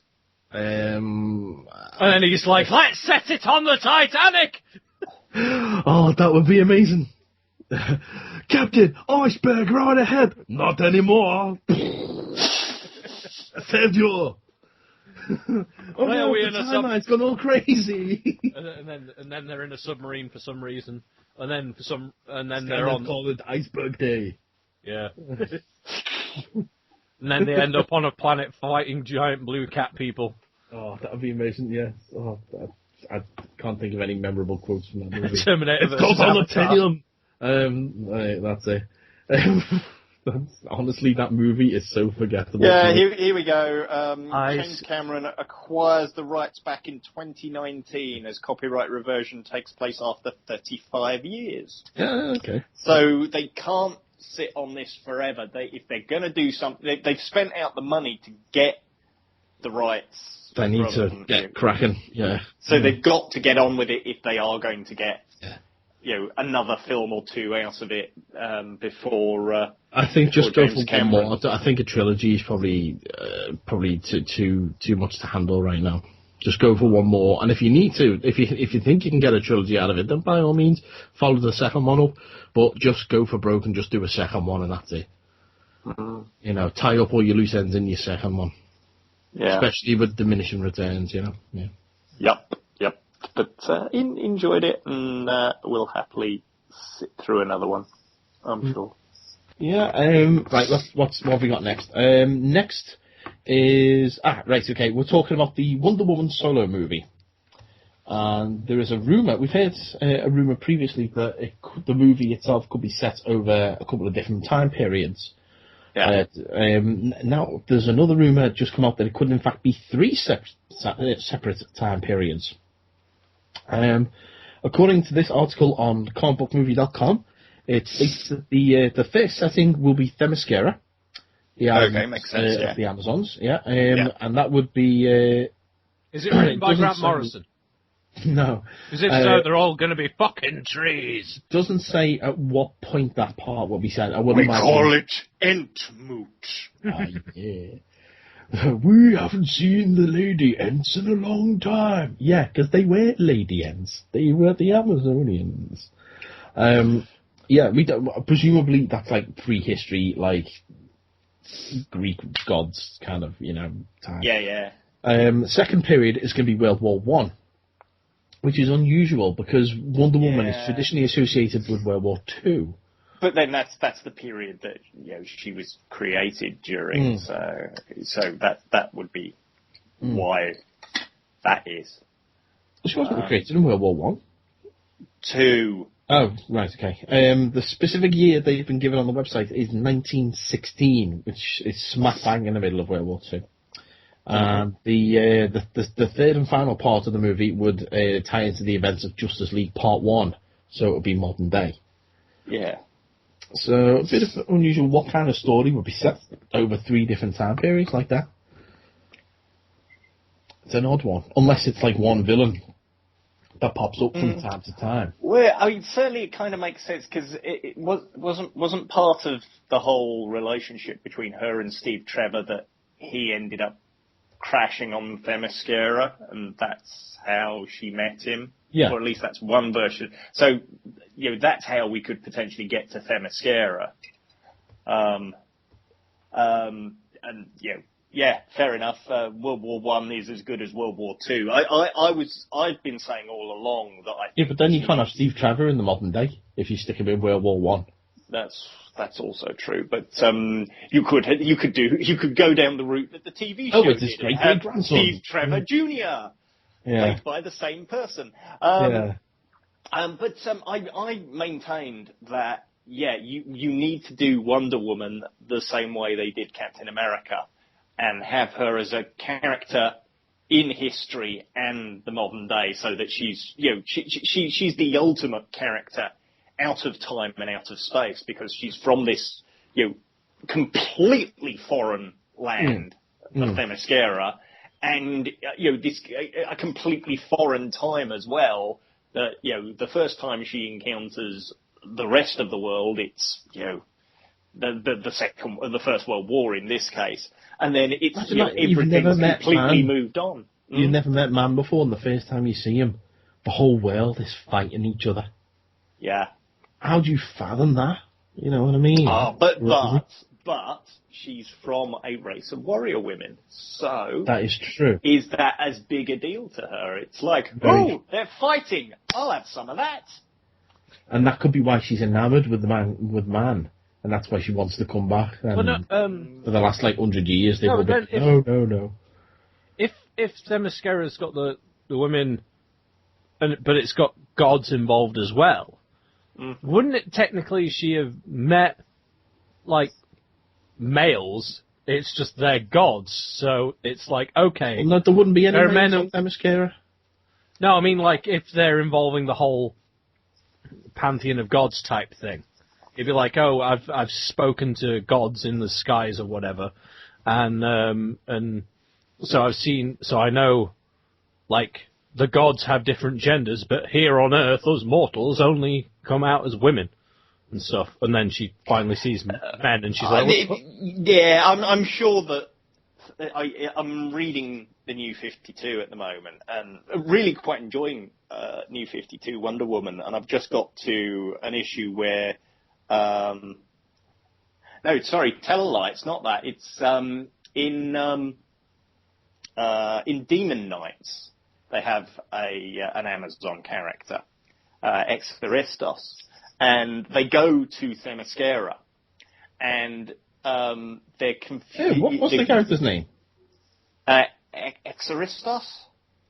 How's it spelled? I will... Is it male or female? Female. She's in... Yeah. Just because my cousin lives in Cyprus, which is right next to Greece, and her boyfriend is called Christos, which is Xristos. Yeah, so I think it could be that. Exoristos. Oh, right. Basically, okay. she's called that because she's an exile from Themyscira. Right. But in the olden days of the Demon Knights. Anyway, the Demon Knights all go to Themyscira because Cain the Vampire is trying to invade, and they all go to hell. And there's a library on Themyscira of books that they've gathered from ships that they have encountered from all over the world. And basically what they say is, they send out foraging parties onto the sea to encounter these ships, meet the men, fuck them, and kill them. Nice. Yeah. I remember this part of the story. Yeah, and then of course come back with knowledge of what they've been told, pillow talk and books and shit like that. So Yeah, I don't think Themyscira necessarily needs to be as isolated as it traditionally might have been. No, but with that, you bringing up that point, I'm wondering whether they're gonna do the whole thing about how Wonder Woman is born the same way. Oh yeah, I would imagine where everyone's like, oh yeah, she was made from clay, clay girl. Do that. But then, it turns out she's actually like the child. She's daughter of Zeus. Yeah. Yeah, I think they'll go with that for the movie. I guarantee they'll go New 52 origin for the movie. 100% guarantee that. Because then you've got all the sibling rival. Essentially, it's a story of Hercules, but just with a female character. Oh my God! I hope the villain in Wonder Woman is played by oh fuck, what's his name? Bruce Campbell? No, not Bruce Campbell. James Woods. James Woods, that's it. Cyborg agrees. Yes. Very good. Yeah, just because that would be fantastic. Although now I've got a mental image of like Wonder Woman's like, how do I defeat him? And then, ooh, a piece of candy. Ooh, a piece of candy. Ooh, a piece of candy. Well, from DC, talking about their... Paul just turned into Jason for a second there. I just, like, you were about to move on, and then from Paul's end, I just said, shh, shh, shh. It's fucking weird. Oh my God. I'm being just be glad. Just be glad. I shouldn't be recording this from an abandoned summer camp. Just be glad I don't laugh all the time like Kevin Smith does, because he always he just goes. Like friggin' Muttley. Yeah. No, that's. You want to listen to him when he does Smodcast? He laughs his head off. It depends how stoned he is. Yeah. Yeah, there is that. You don't listen to Smodcast, Paul? Jesus Christ. Yeah. You want to hear that? He laughs pretty much as me and Mike did earlier. Yeah, his laugh on Smodcast is yeah. That's obviously the Fully Baked podcast. Oh, it is, yeah. Oh, yeah. And he's hotboxing Moses, and Mose properly laughing as well. Yeah. So we're moving from DC to Marvel now, and some some actual photos of costumes for Civil War have leaked out from some kind of Japanese source. We're not entirely sure where this comes from. But on comicbookmovie.com... It came from Mr. Pimple, the frequent man! Mr. Pimple gave you all Civil War costume, man! Mr. Pimple, if you have to say one word about the costume, what word would that be? Dong! Say what? Hello. Thank you, Mr. Pimple. So yeah, on the pictures here, you can see the brand new costume for Cap, which is a bit. I don't know what's going on there with the sides of his head there, with the wings traditionally are. But it's not too far removed from his. They've given him Go Faster stripes. Yeah, it's not too far removed from his Avengers costume. Looks like the Falcon is pretty much wearing the same thing he did in Ant-Man. Then you've got Iron Man, who is wearing one version of his armour. I believe he also wears the Bleeding Edge armour in this movie, which is a lot sleeker than the design we've got there. We've got a rather camp-looking Winter Soldier. Oh, is that? Looks like he stepped out of a L'Oreal advert. He's like, hey. We've got Hawkeye with his snazzy costume. I love the fact that Hawkeye's just looking better and better in each movie. And then we've got a brand new Ant-Man costume, which looks incredible. I love that new mask. I love that new costume. That is just sweet as. I wonder if they're going to mention about I wonder if in this movie Hawkeye is going to be deaf. We always mention that, like how Hawkeye is deaf, and then they never mention. Hey, I got you. Hey, come on.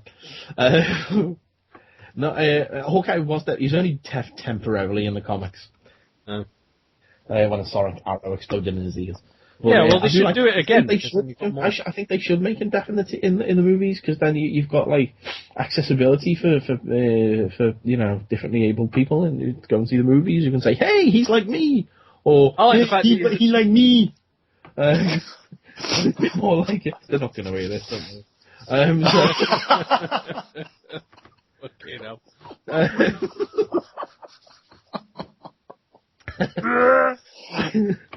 Thank you. Okay. Yeah, moving down, we've got the Black Widow, who's pretty much in the same costume as from the Avengers, but she's got rid of the awful Tron lights that were all over it. Why? Well, now she's got lightsabers. Oh, she had them in Avengers as well. But And why a stealthy secret agent would need Tron lights all over her costume is beyond me. And she's apparently got a really bad wig on as well. Well, yeah, she had a bad wig on in the event as well. And then more pictures came out, which is War Machine actually being War Machine again. Yeah, and that War Machine looks fucking ace. Yeah, yeah, he does. And a new picture of Black Panther. Who with the claws. Yeah. So, yeah. So we got that. Love the stuff there. Yeah, you got any opinions on it? Oh, they're just really looking forward to seeing it, and but of course the one outfit I think we're most bothered about waiting to see will be what will Spidey look. Yeah, what will Spidey look like? Yeah, can't wait for that. Funnily enough, the next article has less is something to do with Spidey. It is indeed. It is indeed. Once Spidey was announced to be part of the Marvel Cinematic Universe, everyone was saying, is it going to be Peter Parker? Is it going to be Miles Morales? Well, it was confirmed that Peter Parker will be the lead of the Spider-Man movie and indeed will appear in the Spider-Man in Civil War and also in Avengers Infinity War when that comes up. Someone asked, is there any chance that Miles Morales could appear in any way, shape or form? Now, director John Watts answered that question, and here's what he said. What voice does John Watts have? Let's see. Well, it says apparently he's a cop car. so he's the Transformer. Yeah. Yeah. I can't talk about that because, that will reveal too much. We're still writing the story. We haven't finished all the way through yet. So who knows? Tell me where Sam Witwicky is. Oh no, a brick! Bang! So, yes. So it's possible that even though Spidey could be, Peter Parker, yep, Miles Morales could still go to school with him. How awesome would that be? Yeah. Or just be some younger kid from down the street or something like that, Yeah, I mean, there's part of me that thinks, in the end, they know what they're doing. They could, if they want to do it, they can certainly do it. It's just that there's part of me that's kind of, really like the idea, but there's part of me that thinks, okay, so if you've got Spider-Man and then you've got other Spider-Man, that who happens to be the black kid, that just reminds me a bit too much. I'm not saying put Miles in the suit. I'm not saying put him in it straight away. I mean, maybe a few movies down the line, maybe 3 or 4 movies in. I can just imagine having the two of them side by side, and then it's a bit like Tony Stark and James Rhodes. Yeah, it reminds me a little bit special. Yeah, it reminds me too much of Iron Man and War Machine together. So there's part of me that's kind of. That's what I'm saying. Give Spidey a chance to breathe on his own first, but then maybe like movie 4, put Miles in, in the suit. Then not a problem doing that. But as it stands right now, no, what you do is you have when Miles Morales comes into the suit, he goes back into the normal one because by that point Spidey's met up with the Avengers a few times and shit. Mm-hmm. And he's just been given the Iron Spider costume. Well, the big rumour is that he's going to have the Iron Spider costume in Civil War. Ah, okay. Well, there you go. Then. You may see it a lot sooner than you realise, sir. Yeah. Now, we're going to move back to a subject that we talked about earlier. We talked about Mad Max, did we not? Yes, we did. We did. I thought you were going to talk about. I thought you meant Gary Oldman. No, we're gonna go back to Mad Max. And George Miller, director of Mad Max, was speaking recently about whether or not he was going to be doing the sequel to Man of Steel. Because it was the big rumour that he was going to be doing Superman 2 and all this kind of stuff, and he's basically shot that down and said no, and talked a bit about basically that he was approached by Warner Brothers to do Akira. That's Gary Oldman.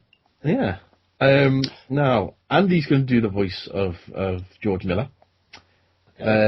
Okay, yeah, and it says, speaking to Yahoo, director George Miller confirmed that Warner Brothers did gauge the Mad Max Fury Road helmer's interest in Akira, but he is simply too busy.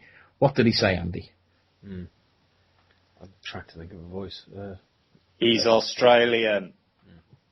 So's a lot of people. Okay. What did Immortan Joe sound like? Mediocre. Yeah. There was talk of it, but I've got so many things on my dance card, I don't have time to do everything. You will ride in Valhalla. But was Miller's disinterest in Akira partly due to the fact that Fury Road was inspired by it? More than one anime fan has pointed out the similarities between the two films. I don't know where that came from. I'm a huge fan of anime and the precision of that, and to some degree manga, even though I don't read Japanese. But just the aesthetic of it. So Akira might have been one of the many movies, but it certainly wasn't one that directly influenced Mad Max. I can't see mediocre. I can't really see any inspiration. I mean, okay, yeah, there's a few chase sequences in Akira, but other than that, it's like Akira set in a city, and Mad Max is set in the desert wasteland where there's no buildings whatsoever. They're exactly the same! Of course, one's about a kid who gets superpowers and turns into a big, gigantic, blobby mess thing, and another is about a man who drives a fucking truck. Perfectly exactly the same. Yeah, they're both the same has because they're lots both of shiny. dialogue, and the other is, basically a silent movie. It's because they were both influenced by the Roadrunner cartoon. Meep, meep. Yeah. Yeah, and honestly, it is a bit... Yeah. I don't get that at all. No. Oh, well. Yeah. The only reason that they're the same is because they both star 10 Gary Oldmans. That's very true. Gary Oldman is Immortan Joe in Mad Gary Oldman. Fury Oldman. Oldman Road. That sounds like like some sort of like fucking like Last of the Summer Wine kind of. Old Man Road. Oldman Road. Hey up, we're off to Oldman Road. It's like 3 old men in a bathtub. Going down a hill. Welcome down to Oldman Road. Everybody goes to the pub. It's that sort of shit. It's just like a load of the Oldman Arms. Yeah. Is that the Junior? Yeah. Come on down to Oldman Road. All the old men are there. Everybody looks really old, and they've all got grey hair. They sit around all day on benches waiting for a bus. But the bus never comes, and they all go away in a big huff. Oh, old men sitting at the bus stop waiting for the bus. They've got nowhere to go at all, so they're just waiting for the bus. Don't know why. You think they've got better things to do with their time, but they're old men. On the Old Man Road. God, that's the most descriptive theme tune I've ever heard in my life. Rather than just being like, this is the show, here's kind of the premise. It's like... No, to be fair, the most descriptive theme tune of all time is Postman Pat, Postman Pat, Postman Pat and his black and white cat. Early in the morning, just as day is all dawning, he picks up all the letters in his van. Everybody knows. And then slices your face off. They always stop and smile as they wave to greet him. Maybe you'll never be sure if it's knock, ring, or letters through your door. That's the most descriptive... That's the biggest description of a postman I've ever heard in my life. Yeah, but Fireman Sam did the same thing. It's like fucking... But you can't ignore Sam's the hero next door. I mean, by that sequence, I think one of the least descriptive intros is probably Inspector Gadget, because all I learned from that was Inspector Gadget. Woo-hoo! He's a train. Yeah. And go Gadget go. For me, if you want a really descriptive, if you want a really descriptive theme tune, you can't go wrong with Ulysses 31. Ulysses. Yes. Well, it's Ulysses flying through all the galaxies in search of Earth. Something. He's flying into the The sky. intro just sort of ambles away. Yeah. I don't think it gets much more descriptive than dubbity-dum, dubbity-dum, dubbity-dum, dum-dum, dubbity-dum, dubbity-dum, dubbity-dum, ooh-woo-woo. Doctor Who, da-da-da-da, Doctor That reminds Who. me, did I ever tell you guys that, like, in my first band, Maelstrom, we actually wrote a 20-minute, like, instrumental song that we called Time Lord? Why am I not surprised that you wrote a 20-minute song? Yeah, no. Yes, but our newest album has the new Fornius album has a 28-minute song. But yeah, Which no. you can get if you go to Fornius.bandcamp.com. There we go. Yeah. But yeah, no. It was called Time Lord just because the intro riff, when Dave came up with it, it goes. And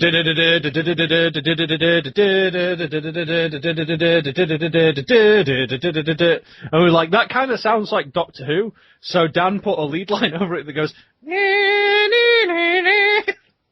and then it just continued from there. And I started trying to write lyrics to it about Doctor Who, but the only thing that stuck was the chorus was a riff that went like, and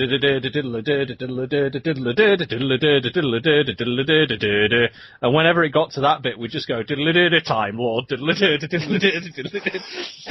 were the only lyrics for the song. Time Lord. And then I actually made like, because I was like, this song should have an intro, and made a 4-minute keyboard intro using loads of Doctor Who samples. That I've since... Does a recording of this still exist? I wish I had the intro somewhere, because I would have totally used it as the end credits music for one of our pods, but I don't know if I have it anywhere. Unfortunately. I don't know. I'll have to check my Hotmail archives. The legendary track Time Lord. Yeah, we don't actually. We never had a recording. We've got a tab of the whole Time Lord. It's a missing episode. Yes. Well, more Doctor Who stuff later. Anyway, movies. Yeah. Well, that pretty much takes us to the end of the movie section. So let's take us through to Andy. It's your section. Let's talk about comics. Okay. Comics. Oh, sorry.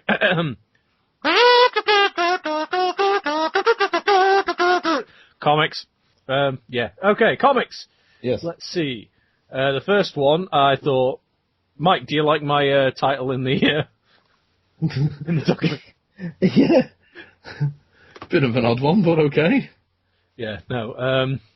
Yeah, it's something that I thought that it was a rather insensitive joke. But yeah, no. There's a comic about Grumpy Cat, basically. Oh, Jesus Christ. Yeah. I actually have a plush of Grumpy Cat that came in a nerd block. Yes. I am sorry. Yeah. No, it's funny because whenever Connor's over, I just like stick it round corners and make it say Grump, and Connor's like, ah! It's terrifying. Yeah, it just comes around the corner and goes, Grump. Grump. That's I just remembered something I did this week. Oh, well, I'll tell you in a minute. Okay. Yeah.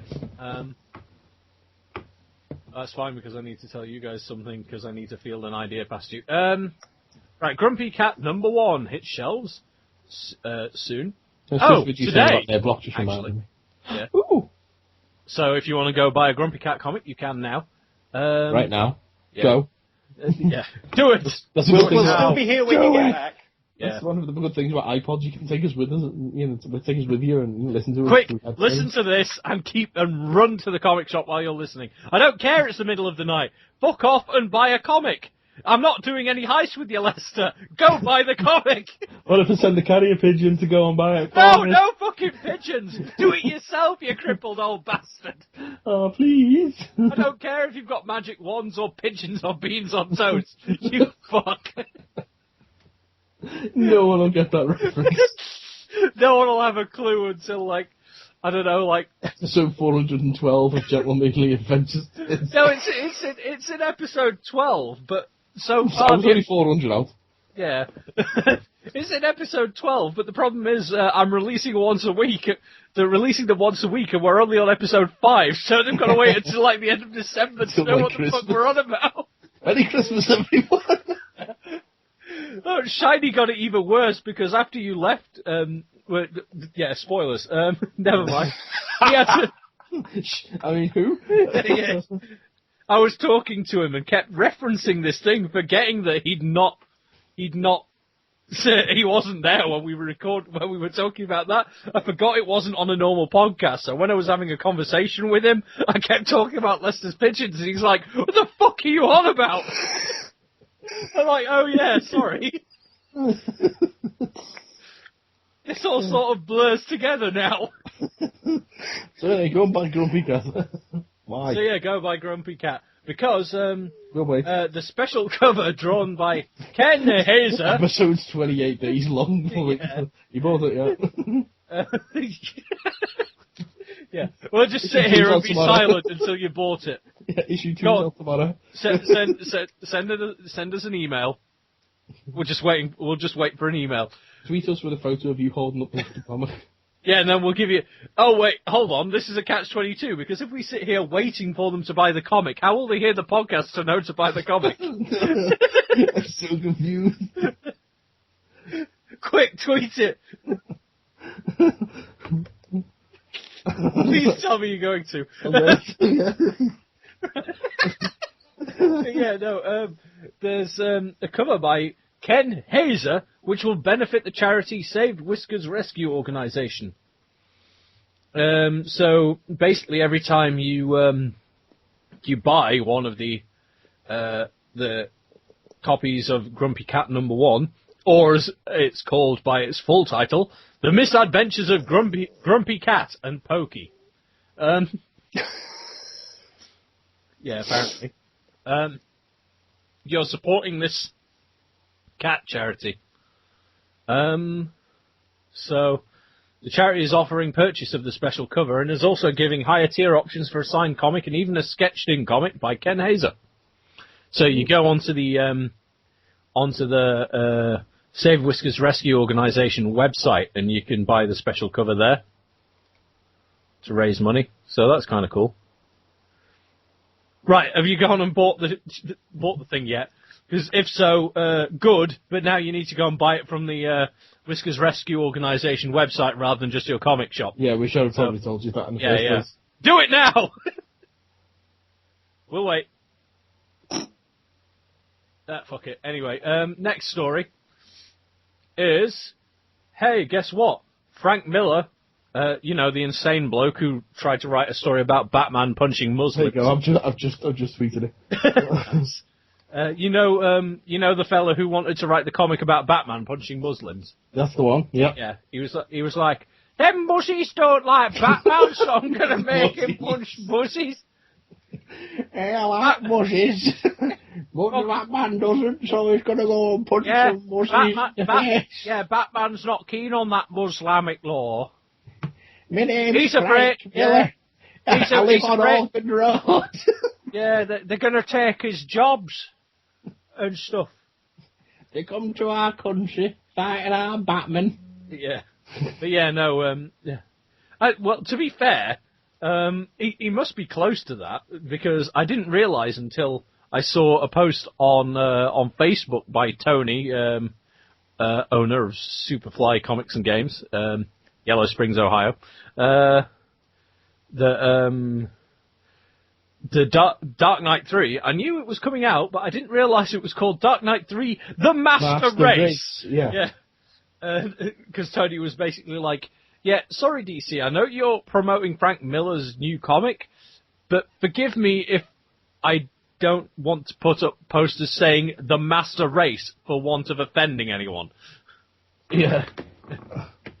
So basically, I think in this story, Frank Miller's gone fully insane and he's got Batman fighting Nazis on the moon. But yeah, no, they've revealed the Frank Miller drawn, like, the fucking wraparound variant. I'm looking at it, Batman is ugly as fuck. Yeah, there's been some controversy about this picture. Yeah. It's like... It's an interesting choice, to be fair. I don't know why he's covered in blood. I don't know why he's positioned like he's on a very tiny invisible motorcycle. To be fair, it looks like he's trying to take a very bloody shit. Have you seen the Superman picture? The what? Superman picture? No. Yeah. Oh, you've not seen the Superman picture either? No. Oh, Christ, you need to look at that. Look at where it says legendary creators take on Superman and the Atom. This was even more controversial. Where's that? On the article that you've got there, on the first line, it says, first off, cover share it, yeah. Click on that. Oh, it was on one side of it, sorry. Right, here we go. What the fuck? So, that is a bit fucking weird. I'm not surprised it caused controversy because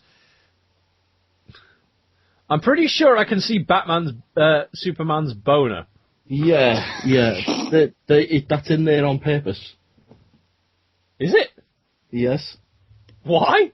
To show, basically, look at my super dick, I'm more powerful than you. Let's see, he's got no eyes. I'm a Chinese Superman. Massive fists. I don't like his I think his Superman costume needs an iron. Yeah, it does. I really, this whole Dark Knight 3 thing has come completely out of left field. It just there's no reason for it, especially considering Dark Knight 2 was shit. I mean, we haven't read it, so we can't, we can't say anything. Oh God, you tweeted it with the fucking hashtag! Yeah. For fuck's sake! We haven't read Dark Knight 3 yet, so we don't know what it's about. We can't make any judgment on it yet. You've got to remember, Frank isn't doing the interior artwork. He's just doing a few covers, and that's it. If you don't like his covers, buy a variant cover that isn't by him.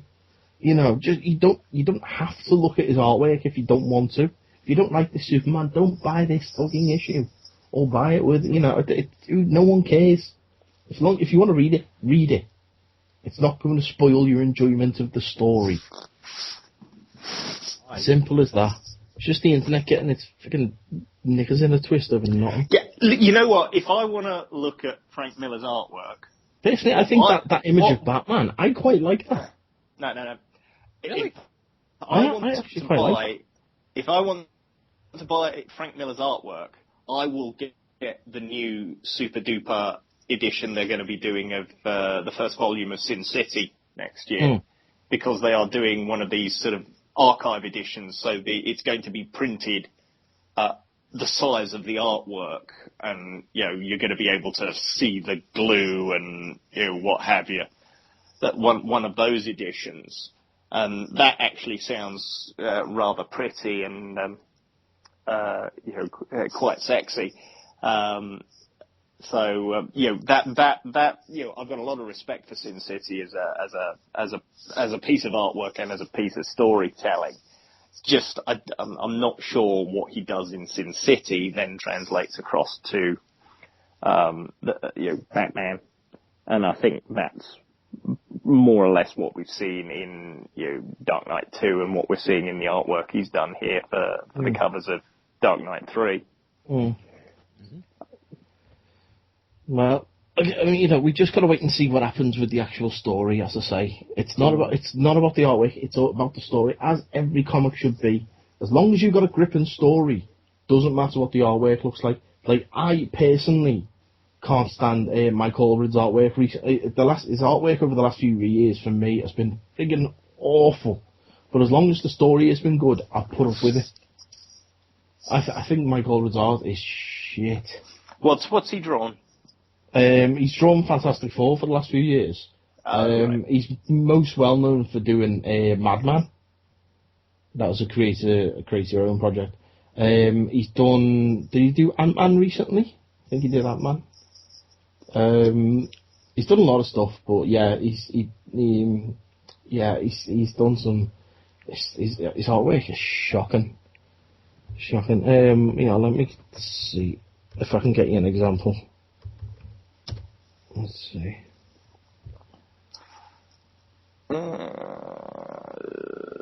Yeah, I know his. You know the reboot of Fantastic Four as FF. Yeah. Yeah, him, the guy who. God, I think it's awful. I mean, I know his artwork from like 20 odd years ago because he was drawing Sandman just when I started collecting it. Right. So that's where I know his work from.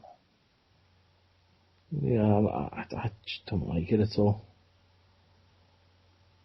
Do not like his artwork at all. Oh yeah, X-Force. He drew for X-Force. Right. Yeah, I get it now. So Madman and yeah. So you can see you can see the artwork what I'm talking about there, and I just don't like it at all. Oh, he's he's the current artist on Silver Surfer. Yes. Yeah, that's I found that quite because I've been following the Secret Wars stuff, and there's last days of Silver Surfer, so I've read those, and I do find that to be an interesting stylistic choice, which certainly in this particular Silver Surfer story works really well, because you don't need to be sort of hyper realistic or anything. It is this pretty trippy psychedelic, almost sort of 60s kind of story. So it needs that kind of trippy artwork. So he's one of those artists who fits. It works in the right project. Like Shaky Kane does. He's a UK artist who does who's a similar style, who draws for 2000 AD periodically. You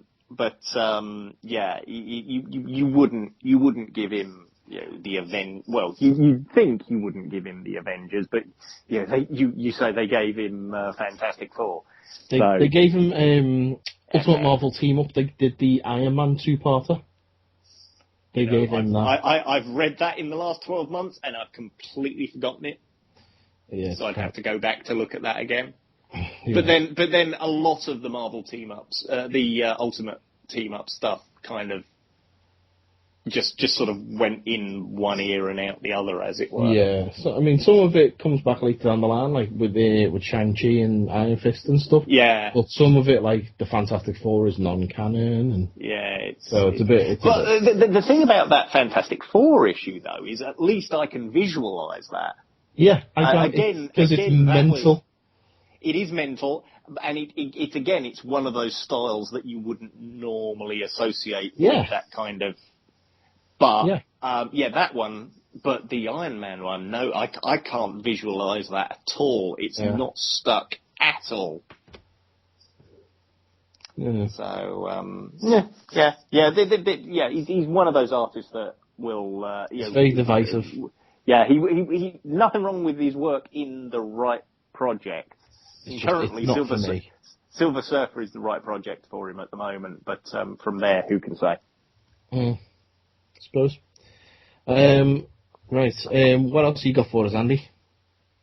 My last story is about You know how Marvel have decided to make loads of Netflix-based shows now? Of course. Yeah.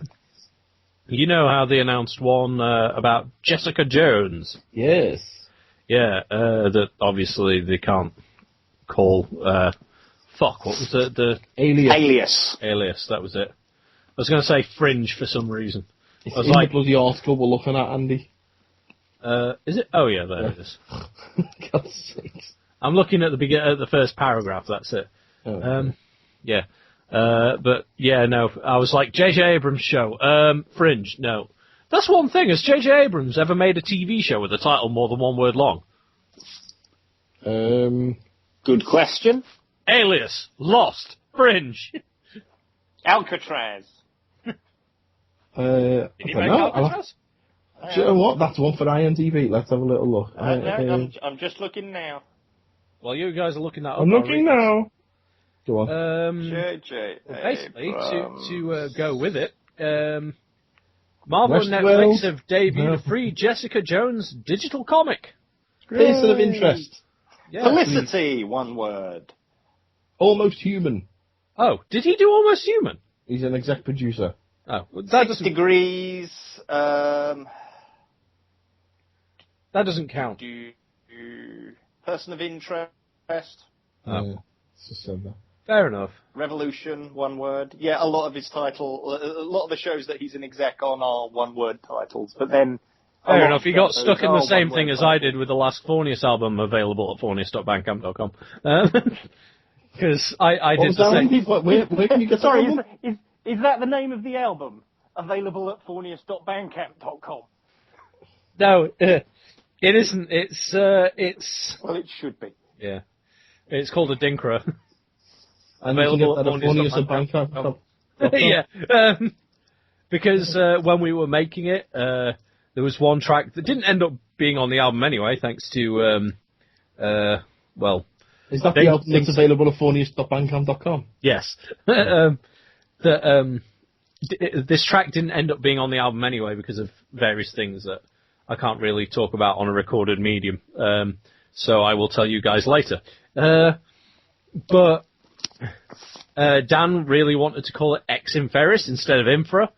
No, he wanted to call it Ex Inferis, and I did originally want to call it what was it? What was it called? It was. What did you call it? Fuck. Yeah. No, it was a single Empurata. That was it, because Empurata which means that this actually relates to this section of the show, because Empurata is a word I took from the Transformers comics. Hey. You know how like fucking there's certain Transformers that basically just have the blocks for heads and like fucking claws and shit. Yeah. That's basically a Cybertronian punishment. Right. So they go through Empurata and they have their faces replaced by these blocks and have their hands replaced with claws and that if they've broken the law, to make them it's basically to turn a Transformer into a sub, like if we did it as humans, it would be turning people into a subhuman race. Right. Okay. It's kind of like it's pretty dark, but I was like, I like the word, and then I thought, well, I can't use it because A, it might be copyrighted, and B, everyone will listen to it and go, oh, this song's about Transformers. I'm like, no, it's just a word. Just about robots in disguise. No, Yeah. It could be any robot. Yeah, it's about GoBots. Yeah. Yeah. But, GoBots. The GoBots. GoBots. Yeah. Because it was, the working title of the song was Ex Inferis, taken from Event Horizon. Dan really wanted to call it Ex Inferis, and I was game with that until I was looking at the track list, and I was like, it really bugs me. This is the only song with 2 words in its title. Can I change the title? I need to change the title so it's only got 1 word. And he's like, okay. Call it Infra. I'm like, yeah, that'll do. I was like, yeah, that'll do. Oh, boy. Yeah. Anyway, back to Jessica Jones. Back to Jessica Jones. Back to the ass fucking. Yeah. But yeah, they've released a digital comic. Threw you out, didn't it? Yeah. I was too busy thinking about anal. Yeah. How often have you been pegged then, Mike? Not as often as I care to. No, rather, more times than I care. I mean, never. You know. Dig yourself out of that one. That's what she said.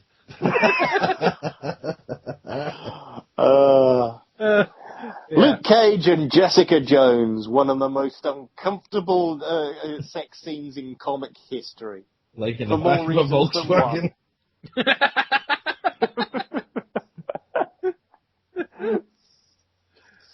To bring everything back round to Kevin Smith. Yes. Yeah, no, they've released this Jessica Jones digital comic, which is an exclusive preview of the upcoming television drama. I say television, it's Netflix. Drama. Yeah. Written by Brian Michael Bendis and illustrated by Michael Gaydos.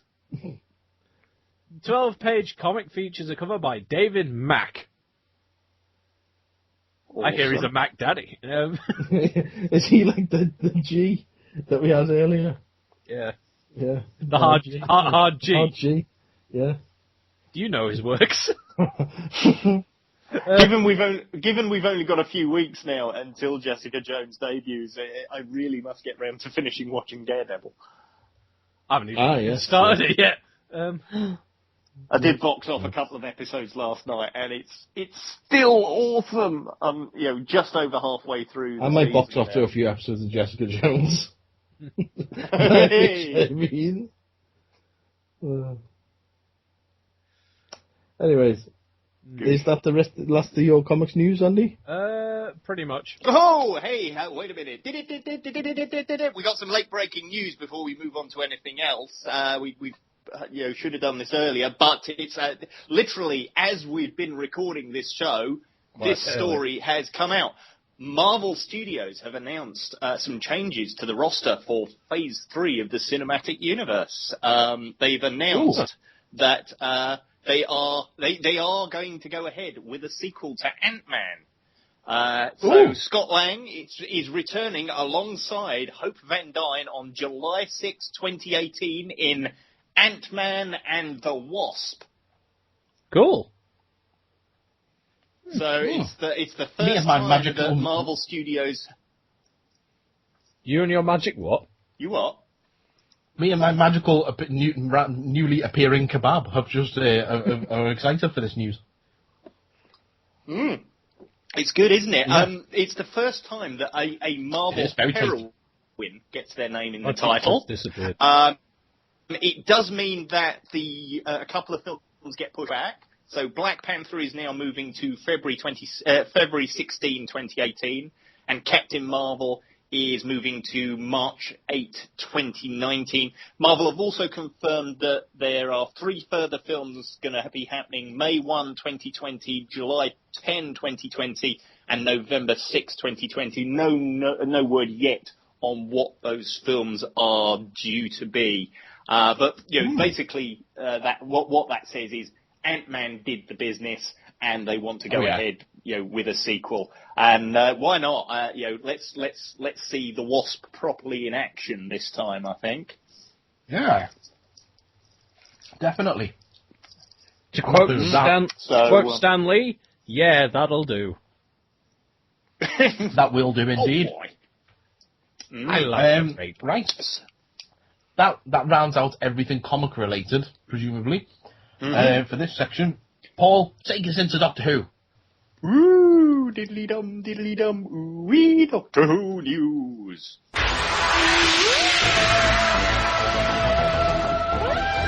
Hide behind the sofa as we discuss Doctor Who.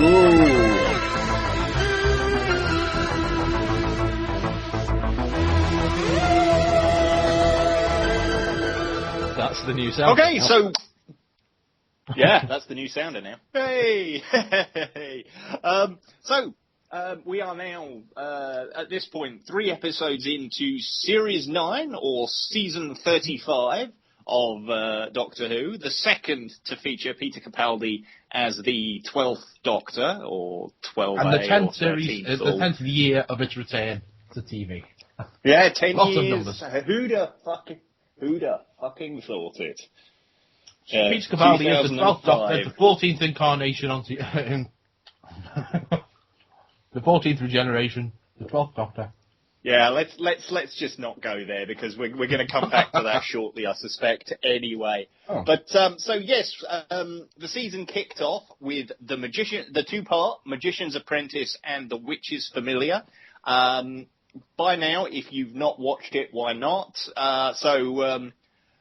They pulled out all the stops: Davros, the Daleks, Missy, Unit, the Planet Khan and the Sisterhood thereof, the Shadow Proclamation, Kate Lethbridge Stewart, and wearable tech.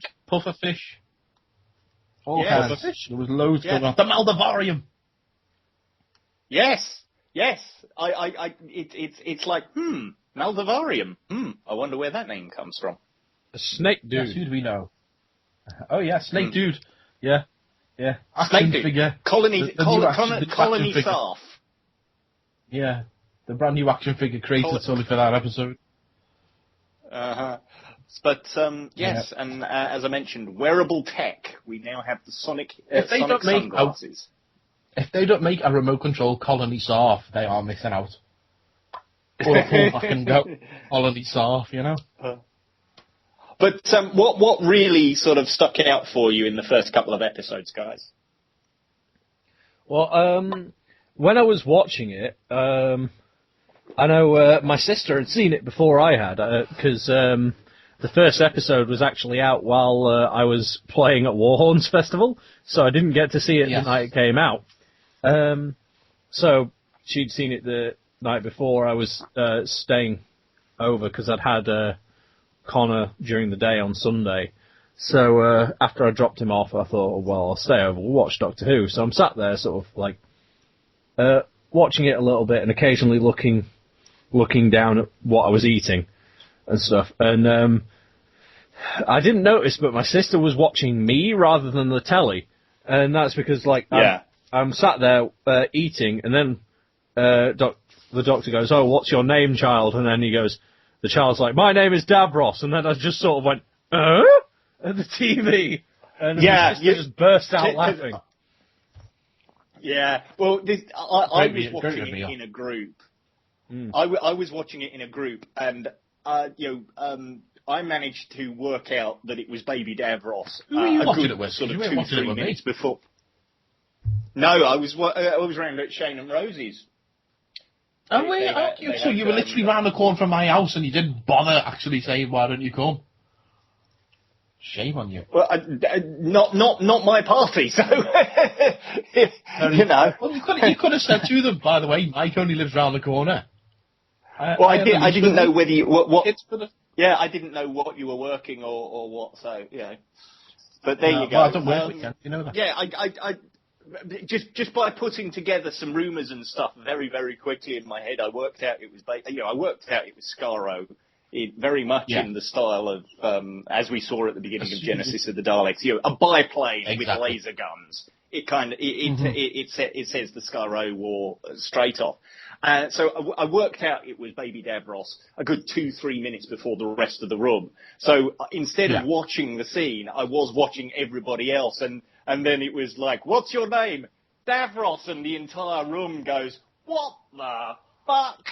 And you just went, admittedly, the kids didn't and I just sat there tittering to myself because it was so funny just watching everybody else's reaction. You pulled a red wedding on them. It's brilliant, yeah. It was a really, really strong opener. They threw everything into it. It was like a season finale. So God knows where they're going to go for the rest of the season. It had everything in it, and I just loved the way that it was mucking about with our expectations, and you were sort of trying to get ahead of yourself, and then not, because the Doctor's at the end of the pre-titles, it's, is the Doctor going to kill Davros and is he not? And then they come back to that and, backwards and forwards and, Wibbly-wobbly, timey-wimey, these kind of questions. Yeah, and ultimately, the Doctor answers that question he asked in Genesis of the Daleks. If somebody showed you a child and told you that child would grow up to be a horrendous dictator who would go on to kill millions, would you then kill that child? And the answer is no, he wouldn't. Yeah. Really, anybody who has a problem with Stephen Moffat should be ashamed of themselves if they didn't enjoy those 2 episodes. It's great stuff. Daleks galore. Absolutely, pretty much every Dalek you could think of. Has all the Teletubby Daleks. Yeah, and a few Teletubby more Daleks? besides. Teletubby Daleks? They were on set but not used. In Victory of the Daleks, where they all basically the Daleks regenerate and you get the brand new set of Daleks. The story that's set in World War II. Yeah, I think so. The new paradigm. With Churchill. Daleks. Yeah. Oh yes. Well, the big fat Daleks, we've never seen them ever since. Well, we've seen them in the asylum, but that was it. Oh, okay. We call them Teletubbies because they all came out and they were different colours. Ah. And Davros was the sun. If you like.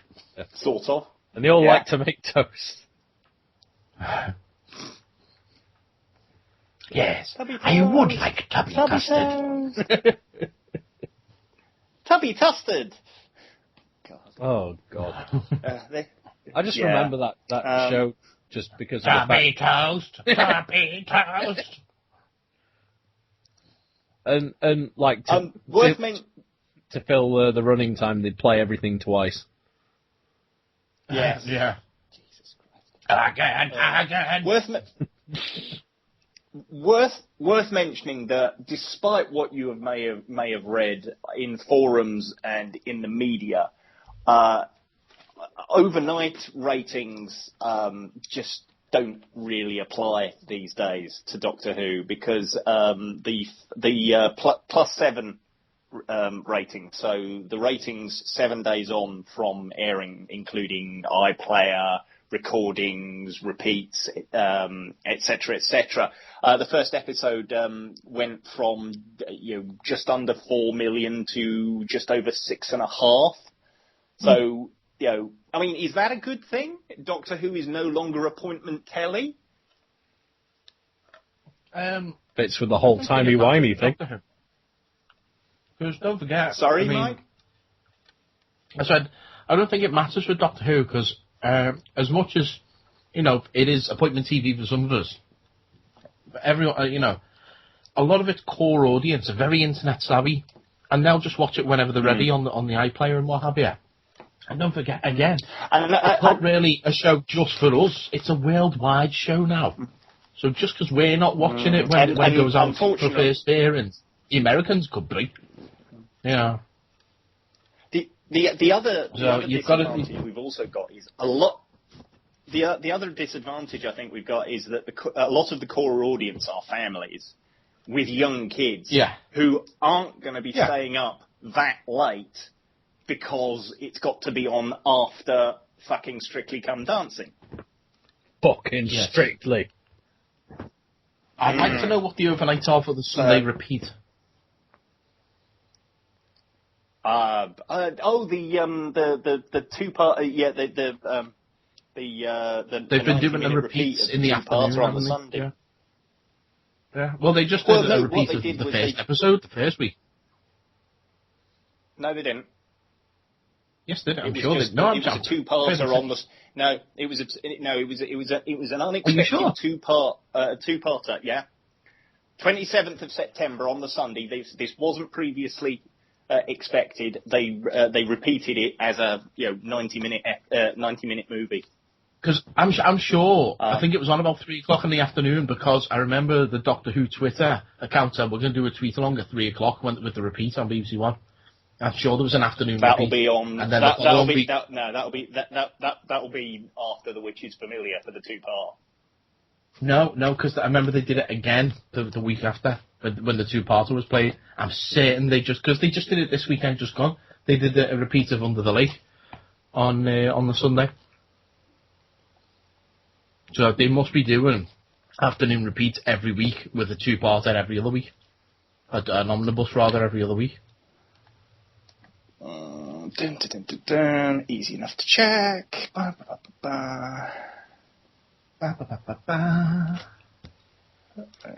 TV guide. I know. Let's fill while Paul right or wrong.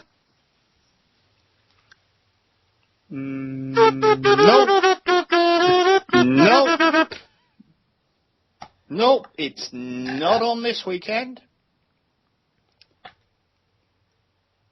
Are you sure? Yeah. Yeah. I'm looking at the schedule. To be fair, they didn't announce the omnibus edition until they didn't really announce the omnibus edition until like a day or two before, did they? Last time. Yeah, so. It's definitely not being repeated this Sunday. Right, what's up? So anyway, but yeah, that would be an. We'll see if those words come back to bite Paul later in the week. What the fuck is going on? Sorry, I'm just putting my rubbish away. I was finishing my kebab, I was putting the rubbish in the bin. Anyway. And you were telling off Paul for his biscuits, earlier. Earlier, yeah. I'm thinking about a cat. And anyway, we moved on to this week, Under the Lake. A traditional, by the numbers, Base Under Siege, Under the Water episode, written by old hand Toby Whithouse, and it makes him sound like some kind of another brilliant guitar episode. player. I'm old hand Toby Whithouse. I said it makes him sound like some kind of blues guitar player. Does he play guitar? Does he play guitar for deep vein thrombosis? Yeah, he does, yeah. Like, I'm old hand Toby Whithouse. I've written some stuff for Doctor Who. I wrote the one that you all liked. With the name that I can't remember. But you all liked it anyway. Stuff you and you know the one. I have no idea what the fuck you're talking about, dude. You know, old hand Toby Will. Under the Lake, anyway. I wrote Being Human. That was good too. It was on BBC 3. Not BBC 2.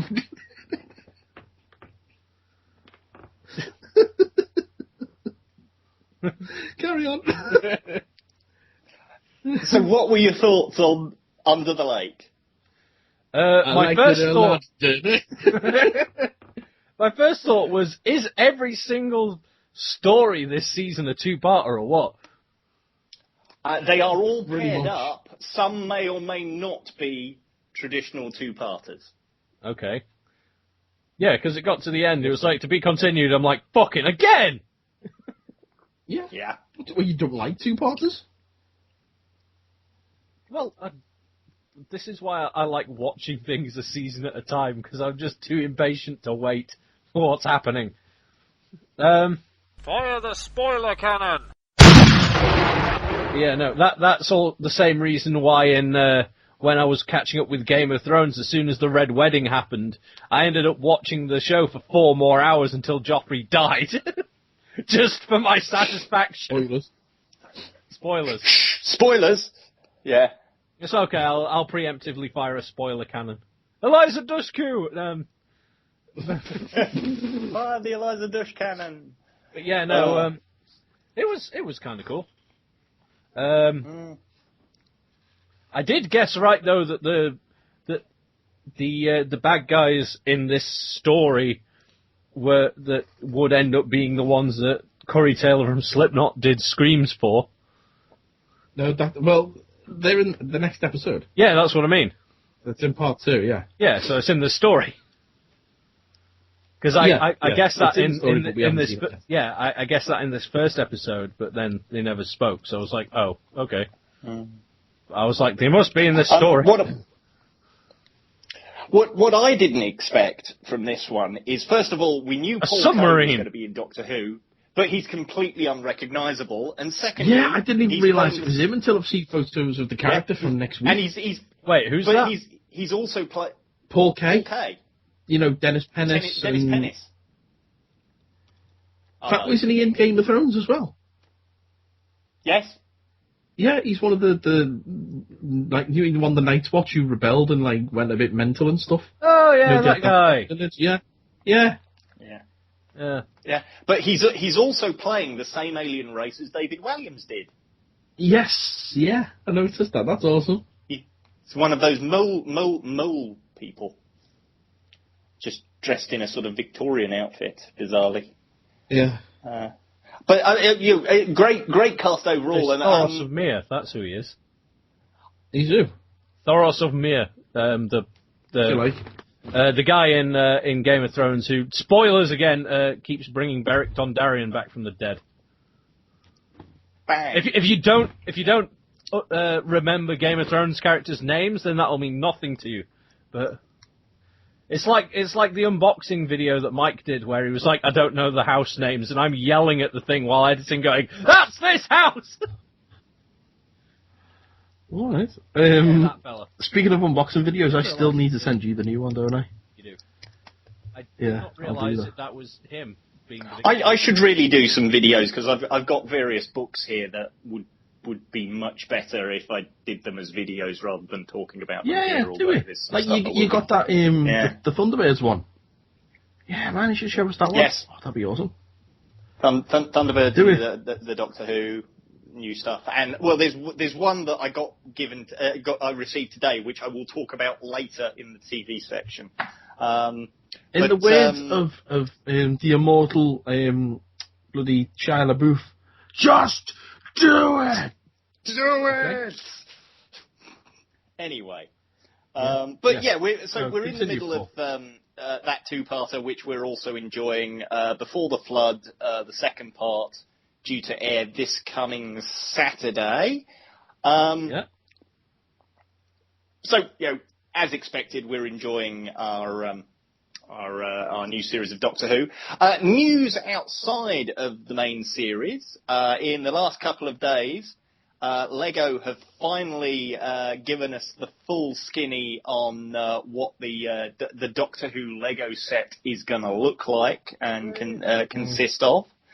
It's basically a Lego TARDIS plus console room plus Daleks plus 4 minifigs, 11th Doctor, 12th Doctor, Clara and a Weeping Angel, and they'll have, sonic screwdrivers and this, that and the other. Looked at the pictures, there's a video online as well, and it's sweet. It's awesome. It's really, really cool. It's, I like the fact that you get 50 quid for...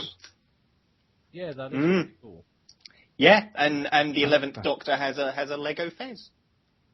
He does. And what the boss thing is you could put Capaldi's head onto Matt Smith's body and pretend it's a regeneration. Yeah. Where's it? So 5 inches high, 6 inches wide, 9 inches deep, 623 pieces, and weighs in at $49.99. That will set you back. So yes, I would very much like that. Except that I keep being told we don't do Lego in this house because it hurts when you tread on it. But don't put it somewhere where you don't leave it on the floor. Then put it on the shelf. Yeah, I'm sure I together, and then I realised that's what the Lego Movie taught us not to do. Exactly. Oh, yes, God. I'm sure Joshua, or either Joshua or myself, will end up with this set at some point. Yes, I'm going to get it. I've already asked family members for Christmas. I need to. Yeah. Now, options yet. I'm just settling in with a beer. Paul, you may appreciate this. I am drinking a Slater's Top Toddy. It's a nice blonde. Oh yes, that's a good one. Yeah. You've been buying beers from Asda, haven't you? I did, yes, I did go to that. I was on my way home from work the other day. Their range doesn't tend to vary that much from branch to branch. So I have a nice King Goblin downstairs in the fridge as well, waiting. Oh, King Goblin! I told you that. Gorgeous, isn't it? King Goblin is told good, you that was. But why are you storing ales in the fridge? It's the best. It's just I like a nice cold beer. It's lovely. It's not. It's an ale, though. You drink at room temperature. The sort of summer beers, I have no problem with you chilling. The darker ones, you should just be leaving at room temperature. That is right. Well, you know me, I quite like a lighter one anyway. You know that. I quite like a lighter one. Yeah. Wow, when did we become the beer podcast? Now. Just now. Welcome to Attack of the 50 Pot Beers. And, Great. Yes, we recommend, in association with Untapped. Yes. It's the drink social UNTAPPD. Yes, it's the beer social drinking app. Oh. Yes. I don't have that. Yes.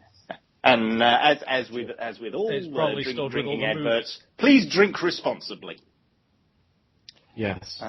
Anyway, the bit of Doctor Who news that came as completely out of left field and completely unexpected, and in some cases unwanted, but I'm not going to go there. BBC 3 are going to be doing a Doctor Who spin-off series for release in 2016. It's going to be called Class. It's an 8-part series from acclaimed young adult author Patrick Ness. And it's one of the family Ness. It's going to be set in Coal Hill School. It's as one of our friends and many other people online have referred to it as Grange Who. Incredible dangers are breaking through the walls of time and space, and with darkness coming, London is unprotected. With all the action, heart, and adrenaline of the best YA fiction, Buffy the Vampire Slayer, The Hunger Games, this is Coal Hill School and Doctor Who like you've never seen them before. Wait. So So basically, they've said, you know what we're going to do with this school? We're going to make it like The Hunger Games. Get all the kids to get bows and arrows and kill each other. That would be boss. That's a bit extreme, isn't it? I guess they're sort of aiming for, it's basically like the kids' Sarah Jane version Adventures. of Torchwood. It's aiming halfway between Sarah Jane Adventures and Torchwood, because Torchwood was the adult show. So it's like Sarah Jane Adventures is aimed at the sort of 8 to 12 market, and hey, this kids, is we've got this firmly new on device. your What does it teens and do? young adults. Yeah. Hey kids, we've got this new device. What does it do? Let's try it on our friend. Shh! There's no heaven! Dies. Yeah. Episode 1 of Class. But okay, kids, there's no heaven. I figure if you're gonna base a Doctor Who spin-off on a place, then Coal Hill is a great place to do it, because weird shit does seem to have happened. You've got the mysteries going back to the 60s of the girl who disappeared and teachers who disappeared for 3 years, and then the whole Dalek invasion that happened and everything that there, and then all the modern stuff. Because young girls have never run away with a teacher before, have they, Paul? Teachers. Well, there we go. Yeah. Oui. But I mean, follow this young girls to a junkyard and see what happens. That's a story that I still think needs to be told, because there must have been some kind of investigation when Ian and Barbara popped up again in 1965, and it's like, you disappeared unexpectedly in 1963 at the same time as Susan Foreman. care to comment? So yeah. She moved and we helped. Been in a sex dungeon. Fritzl. We travelled back in through your time and Fritzl. space in a shower fridge. Don't be so tell people of ridiculous. My adventures. No one would ever believe that. Yeah. Now, if you'd have told me it was a police box, then possibly. But a shower fridge? Come on. Never. Just ridiculous. Put on the but the whole reaction I'll admit I've it. seen on.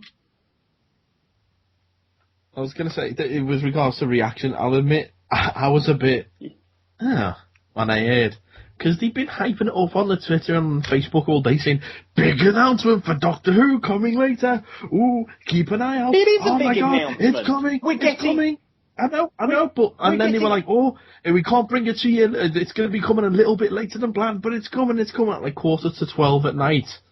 They went, there's a brand new series of Doctor BBC. We all thought it was going to be missing episodes or something have been recovered, as has been a rumour recently. And they went, yay, here's this thing, and its target audience are all in bed. It's like, what the freaking hell was the point of saying it at 11:45?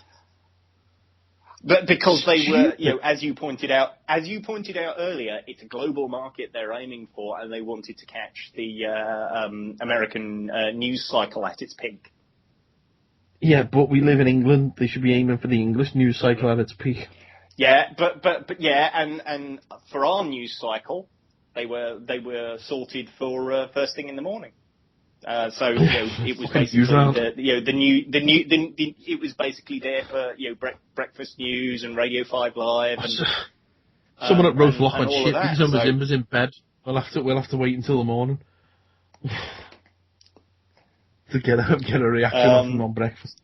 But my reaction was what very much glass half full, whereas everybody else seems to have been glass half empty. It's like we're getting 8 more episodes of Doctor Who related material next year than 8 more than we previously expected. So this is a good thing. And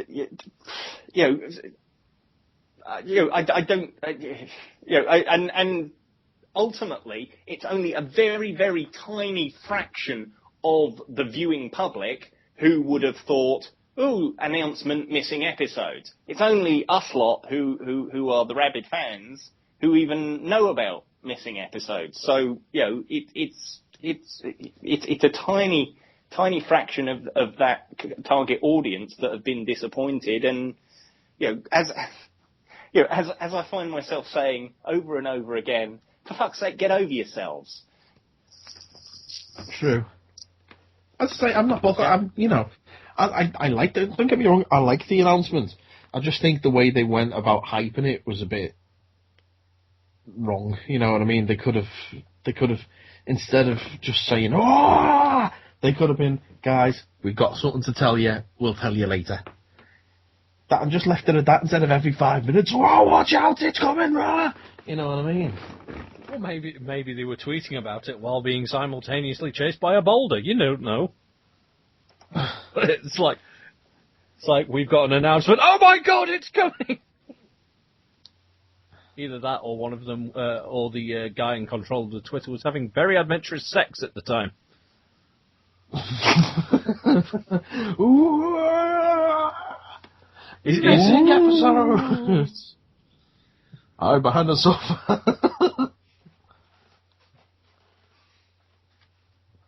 Anyway. Okay. So. Anyway. one final story. One final story in the Doctor Who news section, which kind of made up very much Paul, for the Yes. Before you start, I've just realised, did you make this website that we're looking at or something? I've just noticed that the banner just at the top just says Doctor Who News. I was like, oh. No, I don't. No, that's the Doctor Who News, one of the main Doctor Who News websites. Fair enough. It was just because we're in the Doctor Who News section. I just looked up and it just said Doctor Who News in big letters. I was like, oh, okay. No, but he does run ElizaDushku.com. That doesn't surprise me. Fire the Eliza Dush cannon. Anyway, this last piece of news is for many people made up for their so-called anticlimax on the announcement of Class. Big Finish. No, actually, I'll tell you what I thought it was going to be. Subscribers. In a moment. Paul. Just the big announcement. I'll tell you what I thought it was going to be after you said this next news story. Okay, because it kind of ties into it. Okay. But I'll let you say this first. I was going to say, anyway, Big Finish announcement. Subscribers get more at bigfinish.com. John Hurt returns as the War Doctor in a series of 4 box sets, 3 stories in each one, telling adventures of the War Doctor during the Time War. Of course, he appeared as the Doctor who doesn't even want to be known as the Doctor during the 50th anniversary special, The Day of the Doctor, the secret incarnation of the Time Lord who shunned the title Doctor in order to fight in the Time War against the Daleks. I've got a quote from Jason Haig-Ellery, Big Finish's executive producer. What voice should I do? Jason Haig-Ellery. We're talking about John Hurt. So do you John Hurt? Do my John Hurt? Yeah. Okay. I have been a huge fan of John since first seeing him in the repeats of I, Claudius in the 1980s, and in his Oscar-nominated role as the eponymous The Elephant Man. Watching his performance in The Day of the Doctor, I did find myself fantasizing that some far-off day we might have the chance to work with him on the audio adventures of Doctor Who. And now, 2 short years later, it's happened. John wove a fantastic character together from a great script by Stephen Moffat. Now we have the chance to get to know that character more and hear John stretch in the role. We're all in for a hell of a ride as the War Doctor engages in battle. But who are the greater threat? The Daleks or the Time Lords? I love that your John Hurt impression begins at the beginning with a little bit of gravel and then eventually just becomes you with a strange speech pattern. Hello, I'm John Hurt, and now this is just me talking normal, but a bit slower. It's a bit like Jeremy Clarkson. That's basically what you do. You and all that bombshell. And then Clarkson. The first box set that they've just recorded is called Only the Monstrous. It's written and directed by Nicholas Briggs, who, of course, has done many things. He's one of the co-exec producers at Big Finish. The cast includes Blake Seven alumni Jacqueline Pearce, who played Servalan, as Time Lord Cardinal Olistra, an arch-manipulator who is waging the Time War against the Daleks. It's released in time for Christmas, and the second volume is going to be released in February of next year, called Infernal Devices. That's written by John Dorney, Paul Marine, and Matt Fitton. At the same time, they've also announced that November of 2017 will see a prequel box set telling the adventures of the 8th Doctor during the Time War. So the adventures up to his regeneration in the Night of the Doctor. There's part of me that would like to be able to listen to that first and then the War Doctor stuff. Yeah. But fuck that, I'm not waiting that long to listen to them in order. So I will have to just listen to it as a... Doom Coalition coming first, and they were like, crap, yeah, we could have done this first if we didn't have Doom Coalition. Yeah, this is Because by calling the first one Doom Coalition 1, they therefore have to do a Doom Coalition 2. They can't just... Oh, yeah. I mean, Doom Coalition is going to be another 4-parter, like we did with Dark Eyes. I love Dark Eyes so much. Yeah, it was great. It was a great story. Molly O'Sullivan's a great character. Love her. The fact that she's so sarcastic when she just calls him, so, is that what you think is this? The Doctor. She always calls him the Doctor, no matter what. The Doctor in his tardy box. In his tardy box, going all over the universe. What I really like though is because they made a positive out of a negative because Have a cup of tea. Because what's her face who was playing Molly has become quite successful and is hard to book. They ended up having to recast her, so they got an older actress to play the part, and you know that, like I say, makes a positive out of a negative. It's so they made a positive out of a negative by casting someone who was in Prime Awful to be in Doctor Who. That's how you make a positive out of a negative. But so you're going to do this quote from David Richardson? David Richardson. What should David Richardson sound like? No coward. Jeremy Clarkson. Absolutely, dear boy. What an utter privilege it is to work with such an iconic actor, playing such a brilliantly devised role. This is Doctor Who at its darkest, the era in which our hero casts aside his core values in order to try and save the galaxy in its most terrible hour. We promise bold and brilliant storytelling with gripping character drama and epic and cinematic audio productions. There you go. You actually do a passable Noel Coward. Absolutely, dear boy. Now do Noel Coward doing Jeremy Clarkson. And on that bombshell. When you're buying a new car, you'll have to take into account several considerations. All I know is they call him the Stig. Brilliant. Good night, sweetheart. We are the Self-Preservation Society. You didn't know I could do that one. No, never did you. Just now. No, I've done it before. Just never. The hook is saying absolutely, the boy, and then just going from there. You know as well as I that doing a voice you need a hook. That's the hook. That's the Noel Coward hook. Well, it's like when trying to do the Daniel Craig voice. You have to yell marmalade. Marmalade. Well, it's like me doing Sean Connery. Anytime I want to do Sean Connery, literally, there's what. That is all I need to get into it. What's going on here? Who are you? What's going on? Where's that plane? You know what I mean? But it all comes under. What? You've crashed into it. That's it. Yeah. That's how. So anyway, that was the Doctor Who section. Shall we move on to some other telly? We should talk about television. Yep. Okay, hold on. Tremble at the might of the TV section.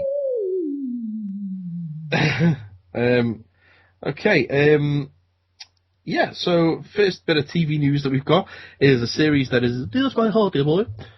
Shiny and his brother know it well. Yes, they do. It's that TV show about freaks on wheelie boards on the beds. It's the X-Files. Hooray! Yeah, have you seen the full trailer? No, I don't want to because I want to go into it completely cold.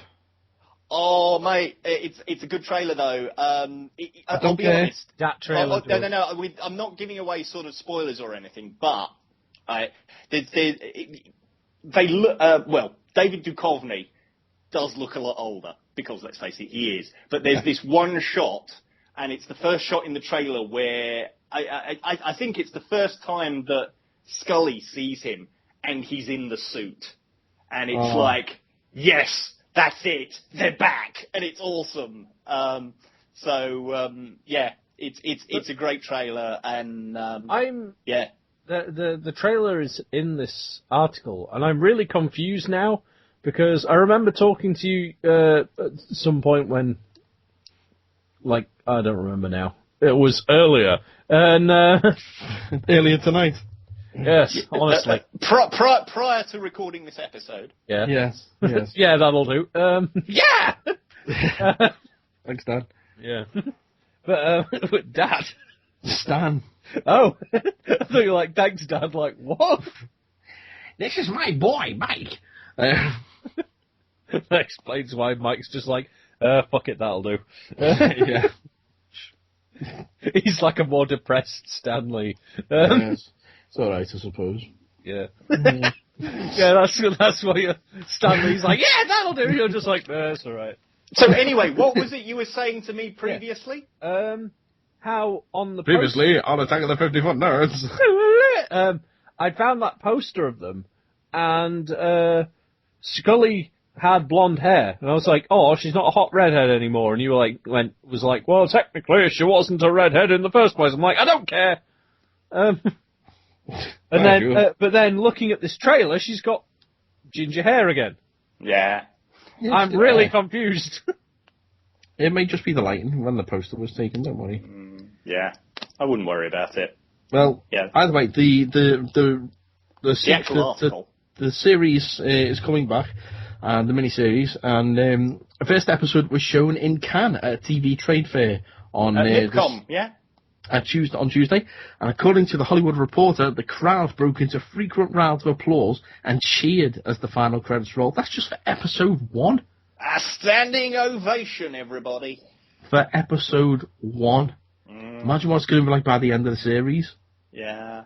Of course, it could all be crap after that episode, but even so. Yeah, they put all their effort into episode 1. Yeah. I finally finished off my epic rewatch of all 9 seasons plus Millennium plus The Lone Gunman plus the films, which has taken me, admittedly, something like 3 years to get through that lot. And getting to seasons 8 and 9 was interesting because I just didn't see most of that. And what really surprised me in watching the last couple of seasons is how good the series became again for those last couple of years. Part of me was kind of surprised that it ended when it did. And the ending, that final episode was a bit of, an anticlimax and a bit, the truth, because half of it was just, exposition as to what we've been watching for the last 9 years. And it was like, okay, fine. And then there was a bit of running around and they blew the cigarette smoking man up. Yeah, sort of. And then they went off. And the only good thing about it was that, Mulder and Scully end in the place that they should do, which is together. Not necessarily as a couple. They didn't necessarily have to end up as a couple. They just had to be together because that's where they should be. And it's like has been said on Doctor Who before now. It's like the right place is the Doctor in the TARDIS. For Mulder and Scully, it's Mulder and Scully. It's not Mulder and Doggett. It's not Rhea. Right. None of that nonsense. It's Mulder and Scully. Yeah. That's it. And it's going to be good to see them in that basement again. Because they are going back to the basement, and we are going to see that poster again on the wall, or maybe on the floor or something. But weird, in the original pilot of the X-Files, they actually filmed scenes where Scully had a boyfriend, and the original intent of the series was for her to go home to the boyfriend every night and all this. That would have been so strange if they'd have brought that in. Yeah, and they cut it out. Yeah, I've seen it on the DVD set and what have you. Yeah. It's so odd. January the 24th, we have to, is when it will be airing in that's when the truth will air. Yeah, and I don't think we've got a confirmation on who's going to be airing it here in the UK, but I imagine we're not going to have to wait too long for it. You'd hope it'd be the BBC, wouldn't you? You know what I mean? Or Sky. It'd most likely be Sky, because Sky had it back in the day. Yeah. They were the ones that started with it first, and the BBC were the first terrestrial airers. Yeah. But yes, looking forward very much to that. Extraterrestrial errors. And as soon as those 6 episodes have aired, I'll then be scouring the internet to see how the fanboys reconcile the actual season 10 with IDW's comic season 10, which because they're just going to completely contradict each other, also be interesting to see what IDW does, if anything, to reconcile the two, because they're still parallel universes with their season 11. Well, IDW have used parallel universes in the X-Files conspiracy crossover. So, yeah, entirely possible. But I mean, to be fair, in the series that's going to be run on Fox, I don't somehow think that Ninja Turtles and the Transformers are going to be referenced somehow. And the they should be. And I know, but that would be amazing, wouldn't it? And hey, the Scully, do you Crow. remember that time we met the Transformers? It's just some random flashback where they just stood around with Optimus Prime, having just defeated a ghost. Yeah. I ain't afraid of no ghost. And then it just cuts back to them like, oh well, to the task at hand. Yeah. And Anyway, then the show gone. and then the show continues perfectly seriously and never mentions it again. You're like, what the fuck? And every single episode begins that way. So it's like every single episode, Scully's at a desk, and then Mulder just sort of leans on it and goes, "Do you remember that time we met the Ghostbusters?" Flashback comes back. Okay, I've got a new task for us. You know, you don't believe in ghosts, in aliens. Do you remember them big alien robots that we met? Oh yeah. And they wanted Energon so Paul could build a bridge. Yeah. Yeah, they loved Energriggs. Yeah, Energriggs. Yeah, Isambard Kingdom Brunel. Yeah. Remember RG, all that? know his works. You know. Yeah. I know his works. Yeah. Right. What else? What have we got? Okay. What's next? Do you remember that time we met G.I. Joe? Quiet you. It's just going to be an episode. The whole series is just going to be flashbacks to products that IDW has the license to. God's sake. Well, that's the entire Fox show, and they're just like, Hey, Scully, do you remember when we met the 50-foot nerds? Oh, what? Oh, yeah.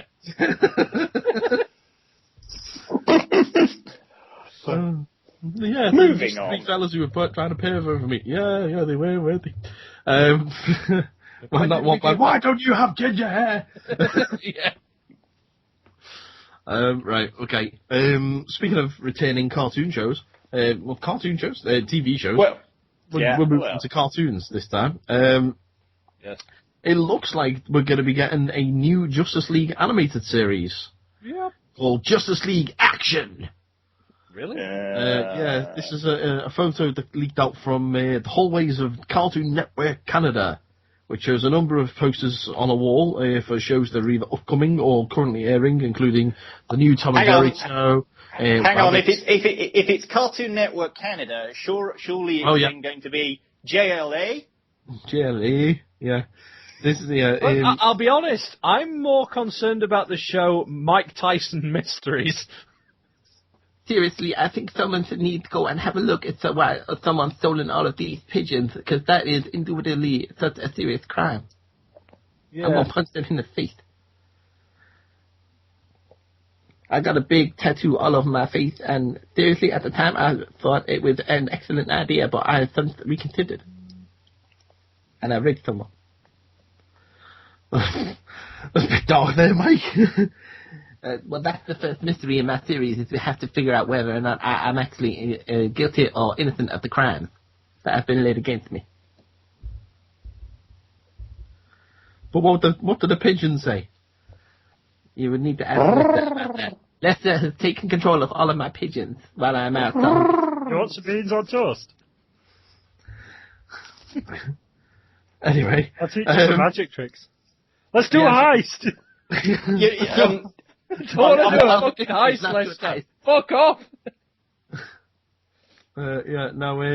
So it looks like we're going to be getting a Justice League animated Never series. even heard of KPD until fucking I didn't fuck Lester. That came out wrong.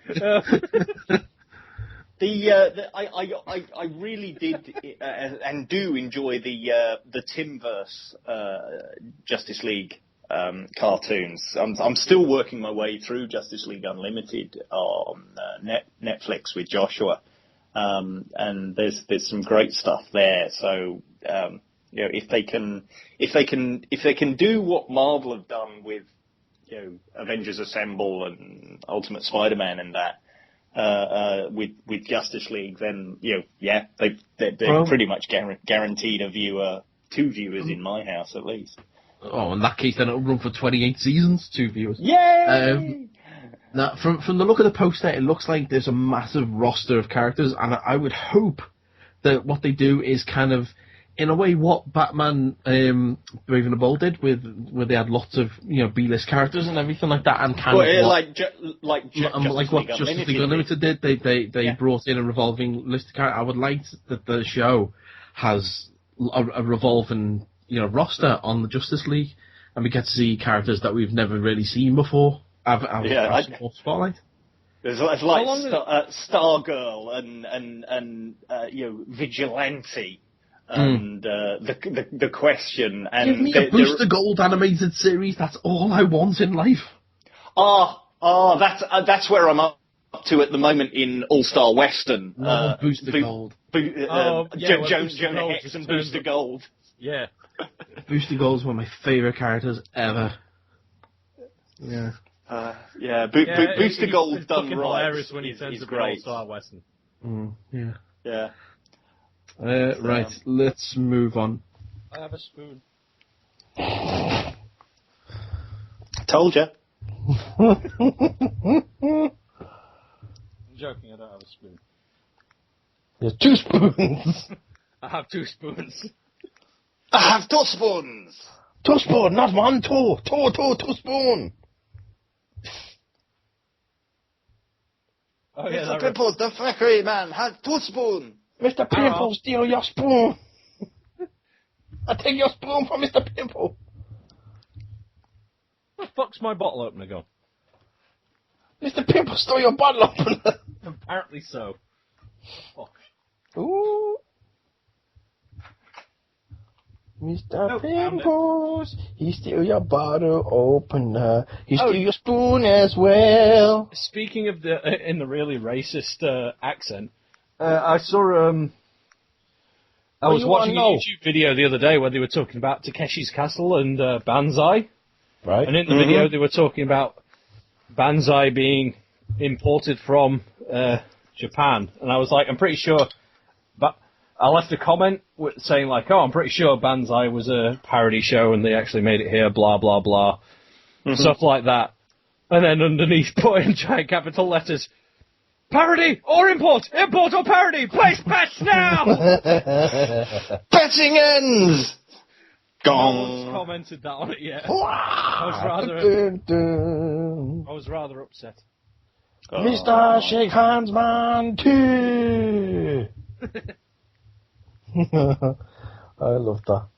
Yeah. Last piece of TV news I've got then is about Arrow. We're just starting season 4 of that now.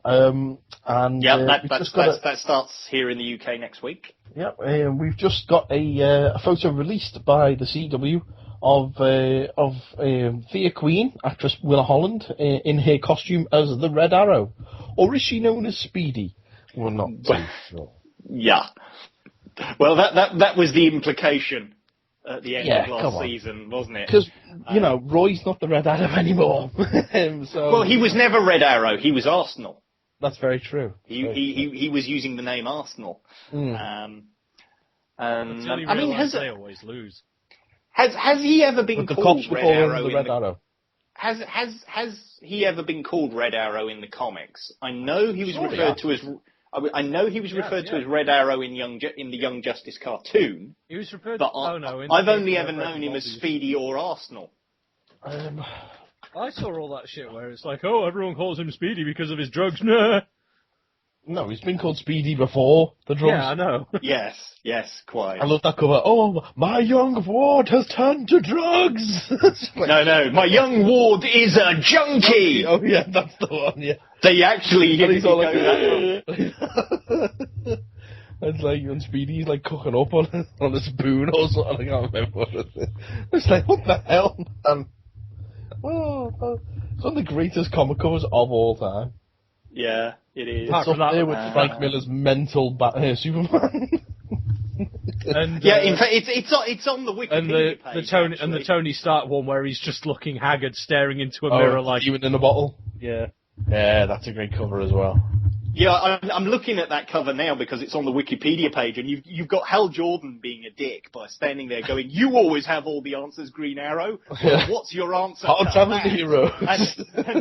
And there's Ollie going, "My ward is a junkie." There's some great...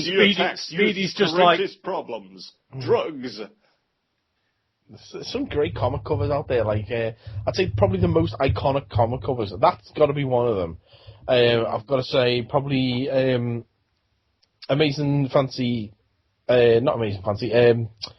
Action Comics #1. Amazing Fantasy 3. Or maybe Amazing Fantasy. Amazing Fantasy is the one where Spidey's swinging with the guy, isn't it? Or is that Spider-Man #1? I'm trying to think. No, it's Amazing 15, isn't it? Where Spidey's swinging with the guy under his arm. I think I'd say that was probably an iconic one. Wait, say that again. Iconic covers, yeah? I'd say Amazing Fantasy 15 with Spidey swinging with the dude under his arm. Oh, swinging! I thought you said fingering the guy under his arm. I was like, what the fuck? Yeah, because Marvel did that on a cover, of course.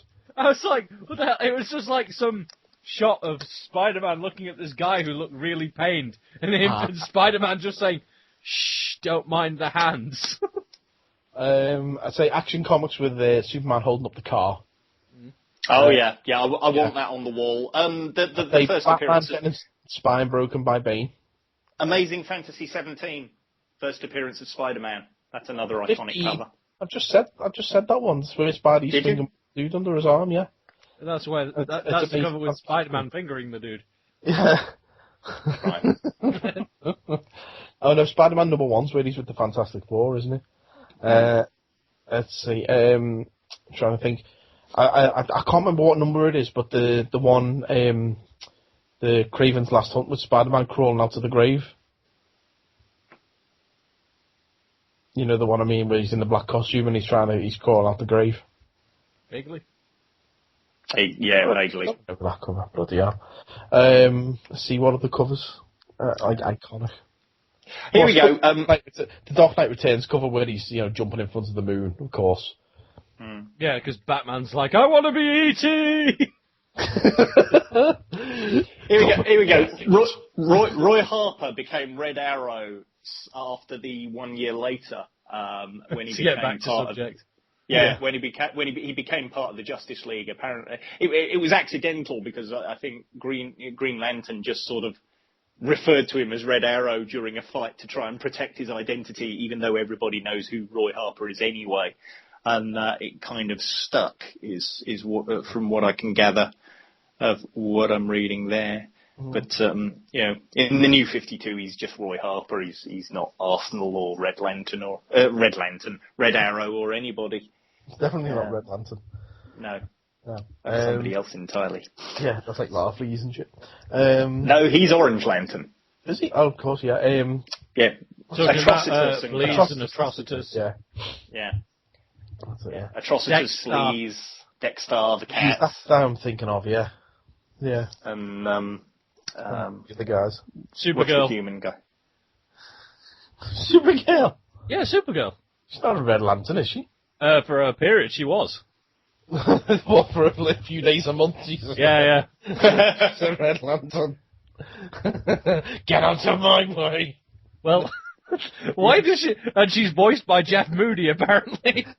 I'm Supergirl. And I'm on my period. Who wants a skull fucking? I'm going to go play tennis with my friends. Because you'll never know. Kodak.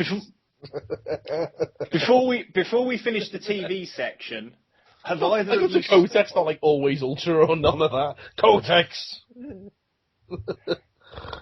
God's sakes. Before we finish the TV section, have either of you seen the Sherlock trailer yet? No, and again, I'm at this point, we're dead close to it being to airing. I'm just going to wait, and I'll watch it when it's off. I've seen like some little teaser or something, but I've not seen a proper. No, this is a full 90-second full-on trailer for the Sherlock Christmas special.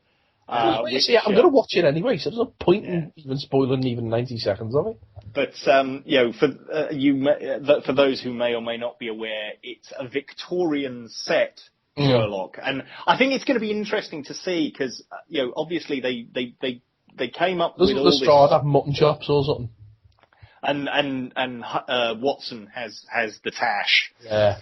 And stuff. But I think what's going to be interesting is that in developing Sherlock, they had to come up with ways of doing, having Sherlock being Sherlock in a modern way and presenting that on screen. Hence, we get all the, the text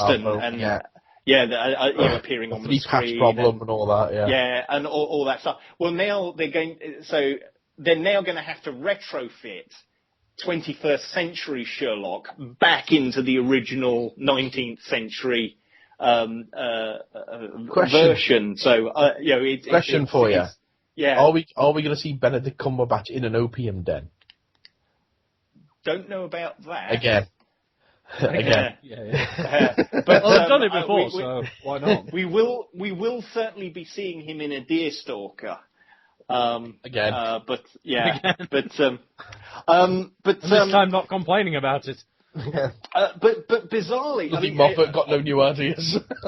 And I mean, tying in with this, it's coming up to the Christmas shopping period. Lots of stuff coming out for sale. A couple of books dropped on my doorstep today. Well? Ha ha.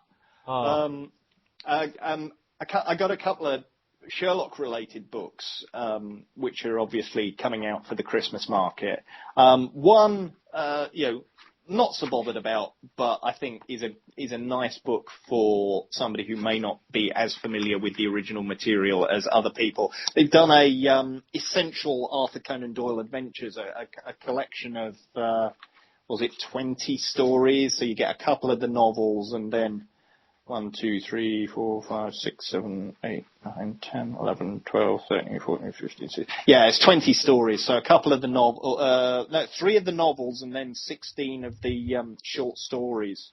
What's the other one then? 3 and 16 is 19, Paul. Sorry, so it's 3 and 17 then. Obviously starting with Study in Scala, and you've got Scandal in Bohemia, and you've got The Final Problem, and The Empty House, and Hound of the Baskervilles, and The Blue Carbuncle, which, if they don't mention Blue Carbuncle... Blue Carbuncle? Yeah, as part of the Christmas episode, then they're missing a trick there. But and they've all been selected, and they're all introduced by Mark Gatiss and Stephen Moffat. That's a nice chunky book, and I can see that being bought for various people over Christmas. But the other one that's a bit bizarre is I've received a copy of Sherlock: The Mind Palace, a colouring book adventure. Oh, I've seen this. Yeah. What? It's right. Yeah, it's a colouring book for adults based on Sherlock. It's drawn by Mike Collins, who is probably best known for doing Doctor Who comic strips these days for Panini and for IDW. And yeah, it is just. Isn't it funny we have no problem with a company making magazines who are named after a sandwich? Panini, yes. Yeah. Well, they're Italian, aren't they? Of course, that makes more sense. Yeah. Yeah. But what's we name this magazine after? Sandwich? Okay. Let's make football stickers! Yeah. So that's from what I can gather, there is this whole market now for adult colouring books. Yeah, there's a sandwich in Italy called colouring books. No, didn't the Panini company exist before Panini sandwiches? Maybe they invented them. Yes. No. I like Paul's reaction. Yes. To the sandwich, please. No. Yeah. But they've also got they put a sort of there's 50 pieces of artwork for you to colour in, and then there's a game as well because there's No, there's where is it? What's next? Sherlock-based Mad Libs? Quite possibly. Have a look to see if they exist. Basically, throughout those 50 images, you have to look out for an item from each of the 9 stories that have so far aired. So you've got to look out for a pair of trainers from The Great Game, or a hound's footprint from The Hounds of Baskerville. A pill bottle from A Study in Pink, Deerstalker from the Reichenbach Fall, and various others. So Speaking of the Reichenbach Fall, would anyone like to create a Reichenbach Fall Mad Lib, which would be a theory as to how he survived the Reichenbach Fall? What, now? Yeah. It's only quick. A simple yes or no will determine the course of how the rest of the podcast goes. Yeah, I know. Minutes. Okay. Yeah. So, Sure. Your name, 50-foot nerds. Yes. Okay. A past tense verb, such as danced, 8. cried, slept. What? 8. 8. Okay. Adjective, such as descriptive, like blue, smelly, or amazing. Rapey. That's not. Yeah, I suppose it is. Okay. Paul, you gonna get involved, or is it just Andy? I need another adjective.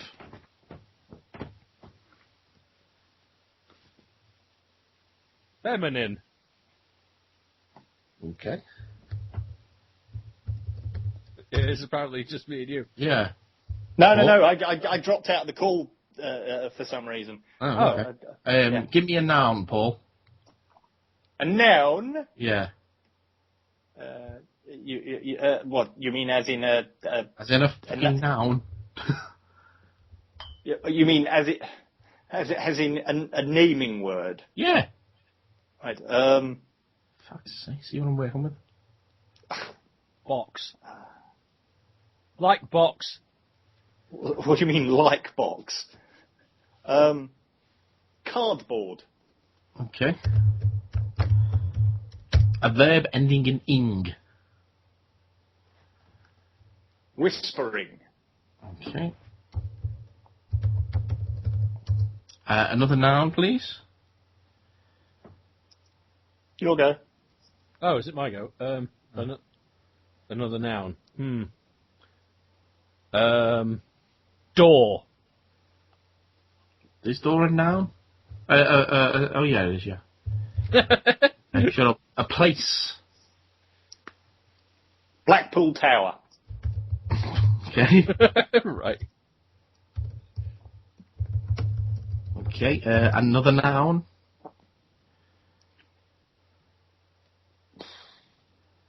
Waffle. Okay. A type of liquid. Semen. Another noun.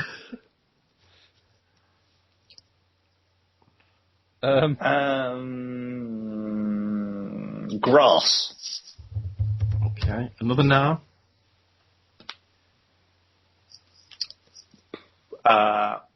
Latin. Latin. Yeah. Is that a noun? Yeah. It's not a name of something, is it? It is. It's the name language. of. It's the name of the language. No, I think it's got to be something. I mean, the examples they're giving: a cat, robots from strawberry, something you can physically hold in your hand. All right, then dictionary. A dictionary. Okay. A type of room. Shower fridge. Okay. A verb. Fisting. Oh, God. It doesn't say ending in ing, so I'll just put a fist. Okay. A noun. I mean, if need be, I'll adjust the word when it comes to reading back the Mad Lib. Yeah. Another noun, please. Cake. Okay. An adjective.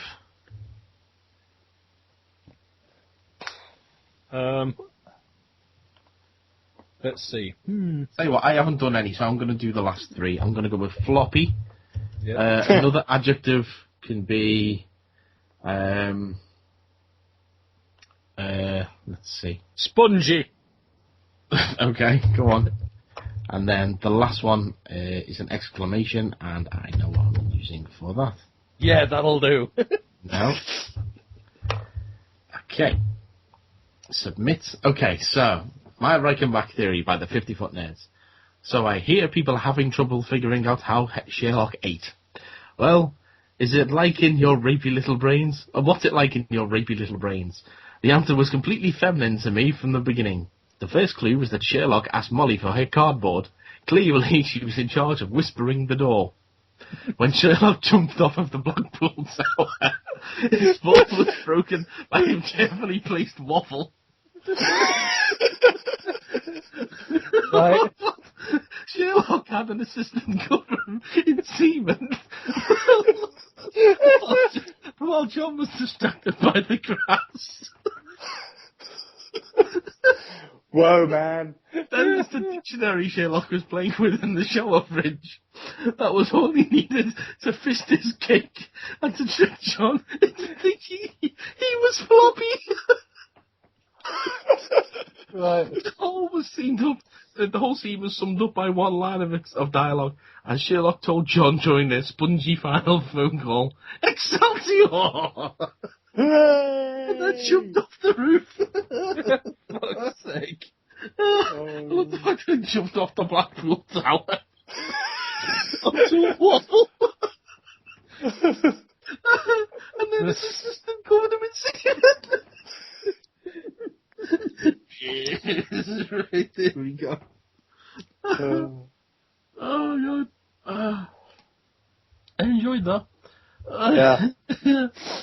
Oh god, there's another Sherlock Holmes quick one if you want to do this. Sure. Okay. Well, yeah, go on. Okay. Okay, we'll do this quick. The last name of a person. Baker. The year. So 2015. Okay, a location. The Taj Mahal. The Taj Mahal was actually an example for a location in the last one we did. Oh, okay. Okay, we can't use that then. The Houses of Parliament. Birmingham. Okay, hang on.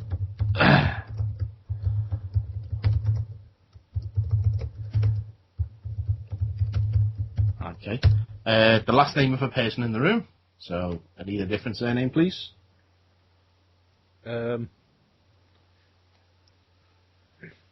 Marmaduke. Okay. A pronoun. Know what you want now, 100? What's a pronoun? I'm just going to Google. A pronoun is like I, me, he, shoe. Shoe? I mean, she, he, you, it, they, each, few. Who? Yeah, who? Okay. Another pronoun? I. A verb ending in ing. Texting. Very good.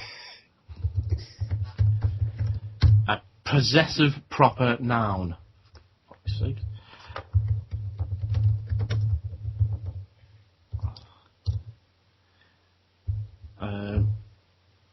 That is, let's see. So like John's, or, you know, something like that, belonging to such a person. Bob's. Okay. Should have said Ray's. Okay. Ray's. A past tense verb. Skated. A preposition.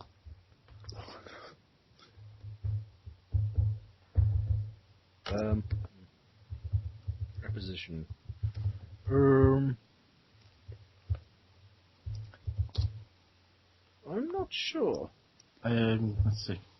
In. Okay. An adjective.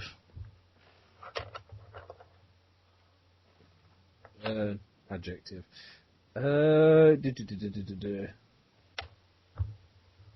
Dancing. The last name of a person. Lockhart. No, Moody. Moody, there you go. Okay. A past tense verb. Skull fucked. And a past tense verb. Shouldn't have said that. Yeah. Okay. Alright, so let's have a go. Okay. Let's just... Loading. Okay. This is a story by Sherlock Baker. Okay. It's the year 2015. London. Oh, what? Wait. Whoa, where you gone? Oh, hang on. I think I can get it to read it to us. Hang on. 2015 London, the Houses of Parliament in Birmingham. Marmaduke had you back to me while sitting in I favored armchair. He was texting his pipe and watching the hearth flash when the King's messenger charged him. Is that any good to you or not? It's a bit fast, isn't it? I know. I'll read it to you. A bit fast and very high pitch. Yeah, extremely. Read it to us in that voice, though. No. Sherlock Baker. It's the year 2015. The year 2015! London, the Houses of Parliament in Birmingham. Marmaduke had who back to me while sitting in I favourite armchair. Apparently it's Jamaican Sherlock Holmes. Marmaduke had who back to me while sitting in I favourite armchair. He was texting his pipe and watching the hearth fire when the King's messenger charged in, yelling, "The Ray's bodyguard has been skated, Sherlock," and I had gone in deep silence, quite in contrast to the dancing gathering we had previously been having. Moody currently asked, "When, where, and do you have an idea how?" The messenger shook his head and fucked out the door. Dear Watson, I shouldn't have said that by the ignorance of people. Come, Watson, they came afoot. What on earth is that about? I have no idea. Okay. I do want it to do that voice again, though. Play it in the voice. I'll see if I can. Hang on. Oh. Whoa! Armchair and was texting his wife and watching the hearth fire when the King's messenger charged him, yelling, "The Ray's bodyguard has been shot and has been in silence, quite in contrast. The dancing gathering we had previously been having would become less when, where, and do you have a how the messenger took his heading? Come up the door. You watch the men shouldn't have said that by ignorance of people. Come watch them being the foot." Okay. Yeah, no, that was just weird. That was just odd. I wanted it to do it in a big high-pitched voice it did originally. I wonder if I could reload the page and it would do it in that high-pitched voice again. I wonder. Oh, anyway, well, we'll have to go on. Oh, yeah, let me see if it'll work now. Hang on. Let's see. Come on.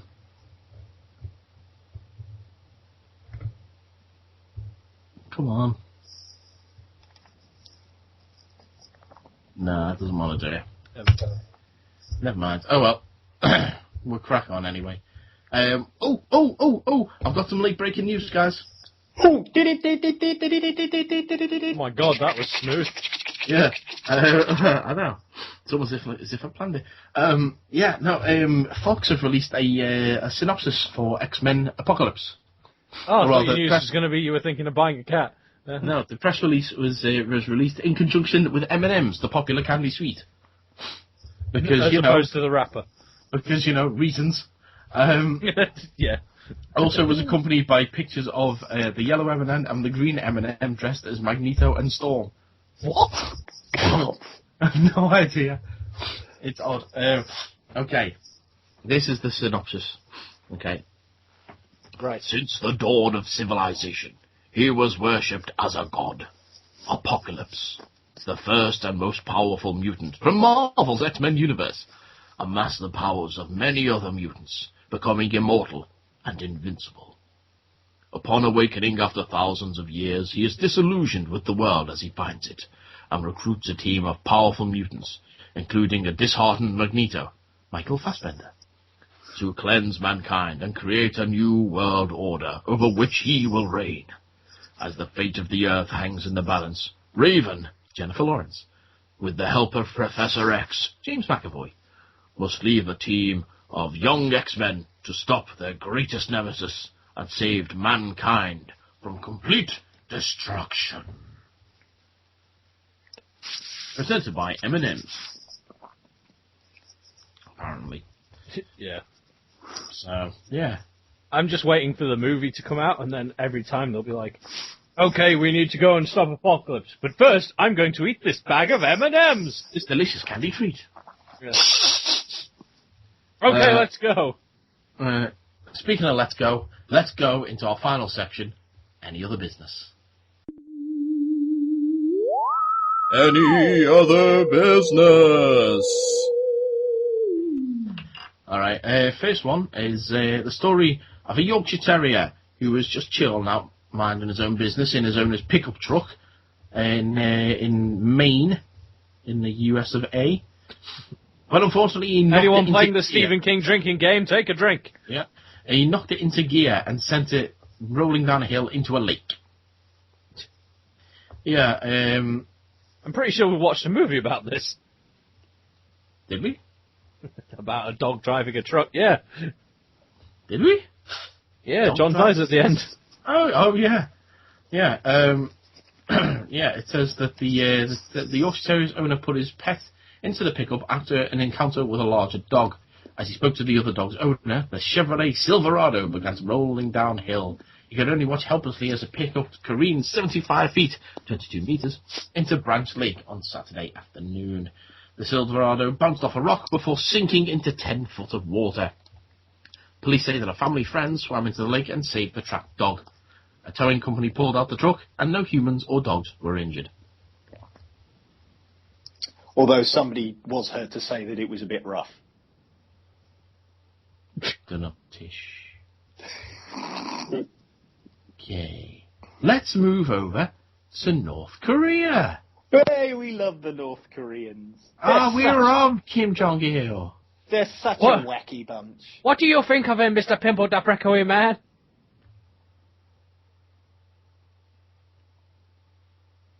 Hello. There it was. Okay, this is the story that Kim Jong-un wants North Korea to host the World Cup and the Olympics. Right. Yeah. He hopes that Pyongyang's May Day Stadium, used for public executions, can be transformed into one of the world's greatest sporting venues. And North Korea claims the venue will soon be visited by officials from FIFA, or as this article calls them, Offie Kyles. Oh, yeah. Two separate words. Yeah, well, we are looking at the Daily Star website, so... Yes. Yeah. The secretive communist regime is setting up a ski resort, a surfing centre, roller skating venues and a horse riding centre, and a £523,000 football academy. Not that anyone's going to be allowed to go there. Meanwhile, people live in poverty and critics are executed by firing squads. Curtis Melvin, a researcher at the U.S. Korea Institute in Washington, has said, Kim Jong-un has really privatized spending on sports. They have made sports a separate line item on cabinet reports, and we can see a 6 to 7% increase in their sports budget every year since 2012, with 2014 seeing it skyrocket by 17%. Communist chiefs boast the May Day Arena is the world's largest, with 150,000. 150,000 what? Stupid article. The stadium was also the scene of a horrific spectacle when army generals accused of trying to assassinate their leader were burned to death. Fair enough. Yeah. I love the fact that there's one comment on the bottom of this article and it just goes, not for people like you. It's like, what? It just says, not for people like you. It's really strange. Right, okay. Andy, it's time for an update on one of our favourite creatures in all of the world. Play his sounder. He's tall, he's dark, and he's having a bad hair day from hell. His cousins have been spotted from Australia to the Himalayas. Exactly who or what is this wild man of mystery we call Bigfoot? Okay, this next one is the story of a man who is in hospital at the moment after in the village of Malimanok in the Republic of Kakasa in central Russia. He had a meeting with a Yeti. God. I know, he was so disturbed by the meeting that he doused himself in petrol and set himself on fire. Okay. He came face to face with a mythical creature, also known as the Abominable Snowman, in No. Mike, read it. Also known as the Abominable. Oh, the Abominable Snowman. Yeah. Jesus Christ, the Daily Star website can't write. In Taiga Forest. The man, he's dead. He died from his injuries. He's not recovering in hospital. Fucking hell. He'd make a hell of a recovery if he did. And the Yetis are going to be large ape-like beasts living in the Himalayan region of Nepal and Tibet, as people who listen to our commentary currently know. I'm looking at some of the pictures they've got down here. I'm trying to think, that one that's like, with the caption it says, a creature, a Yeti told a man he would die soon. Is it just me, or does that just look like Sean Connery in a fairy costume? Oh, he's got the fucking bear costume again. Hello, it's me, Sean Connery, the Yeti. Are you my grandson? I'm a hairy beast. Look at me. This is the costume I originally brought to the set for the Avengers. This is what I look like. Yeah, this is what I look like in Zardoz. Yes. Hello, has anyone seen my thong? And my penis grandson. is evil. Thong? That was a nappy. Whatever it was. It went right up the crack. Scotland wants independence. My penis wanted independence. It was like, oh, that really, really hurts. Bunch of bastards. Where's that plane? Right, the next one. Okay, speaking of Connery's penis, we'll move on to another man, Hinton Sherrin, who was told that his penis was so small he'd never dream of getting it. Hang on. Whoa. Right. God, who writes these bloody news stories? These are ridiculous. Okay. This is the story of Hinton Sherrin, who is in court at the moment, but denying charges of being a flasher, as he said that his penis was so small he would never dream of getting it out in public. But a jury has thought otherwise. The serial flasher has been jailed after a woman appeared in court and gave a detailed description of his penis. Hinton Sherrin, 68, has denied he would get his willy out in public because he was embarrassed as it was so unusually small. But officers have managed to find a prostitute who came to court at the last minute and contested his claims. A surprise witness, if you will. The female sex worker described his manhood and told Plymouth Crown Court that it was a normal size. Her late intervention helped convict the successful author who's now been jailed for 17 years after being convicted of 18 perverted crimes.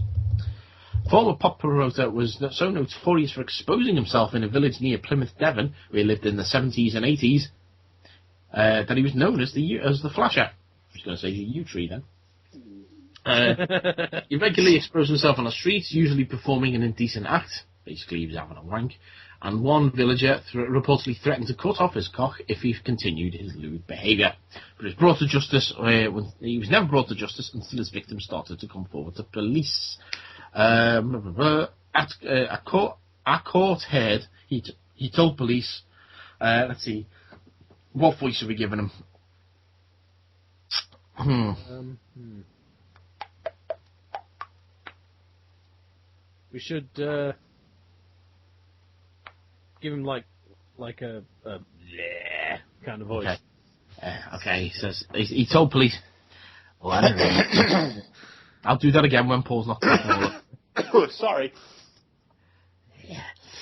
One reason I would not expose myself in public is that I have such a small one that I would not want anyone to laugh at me.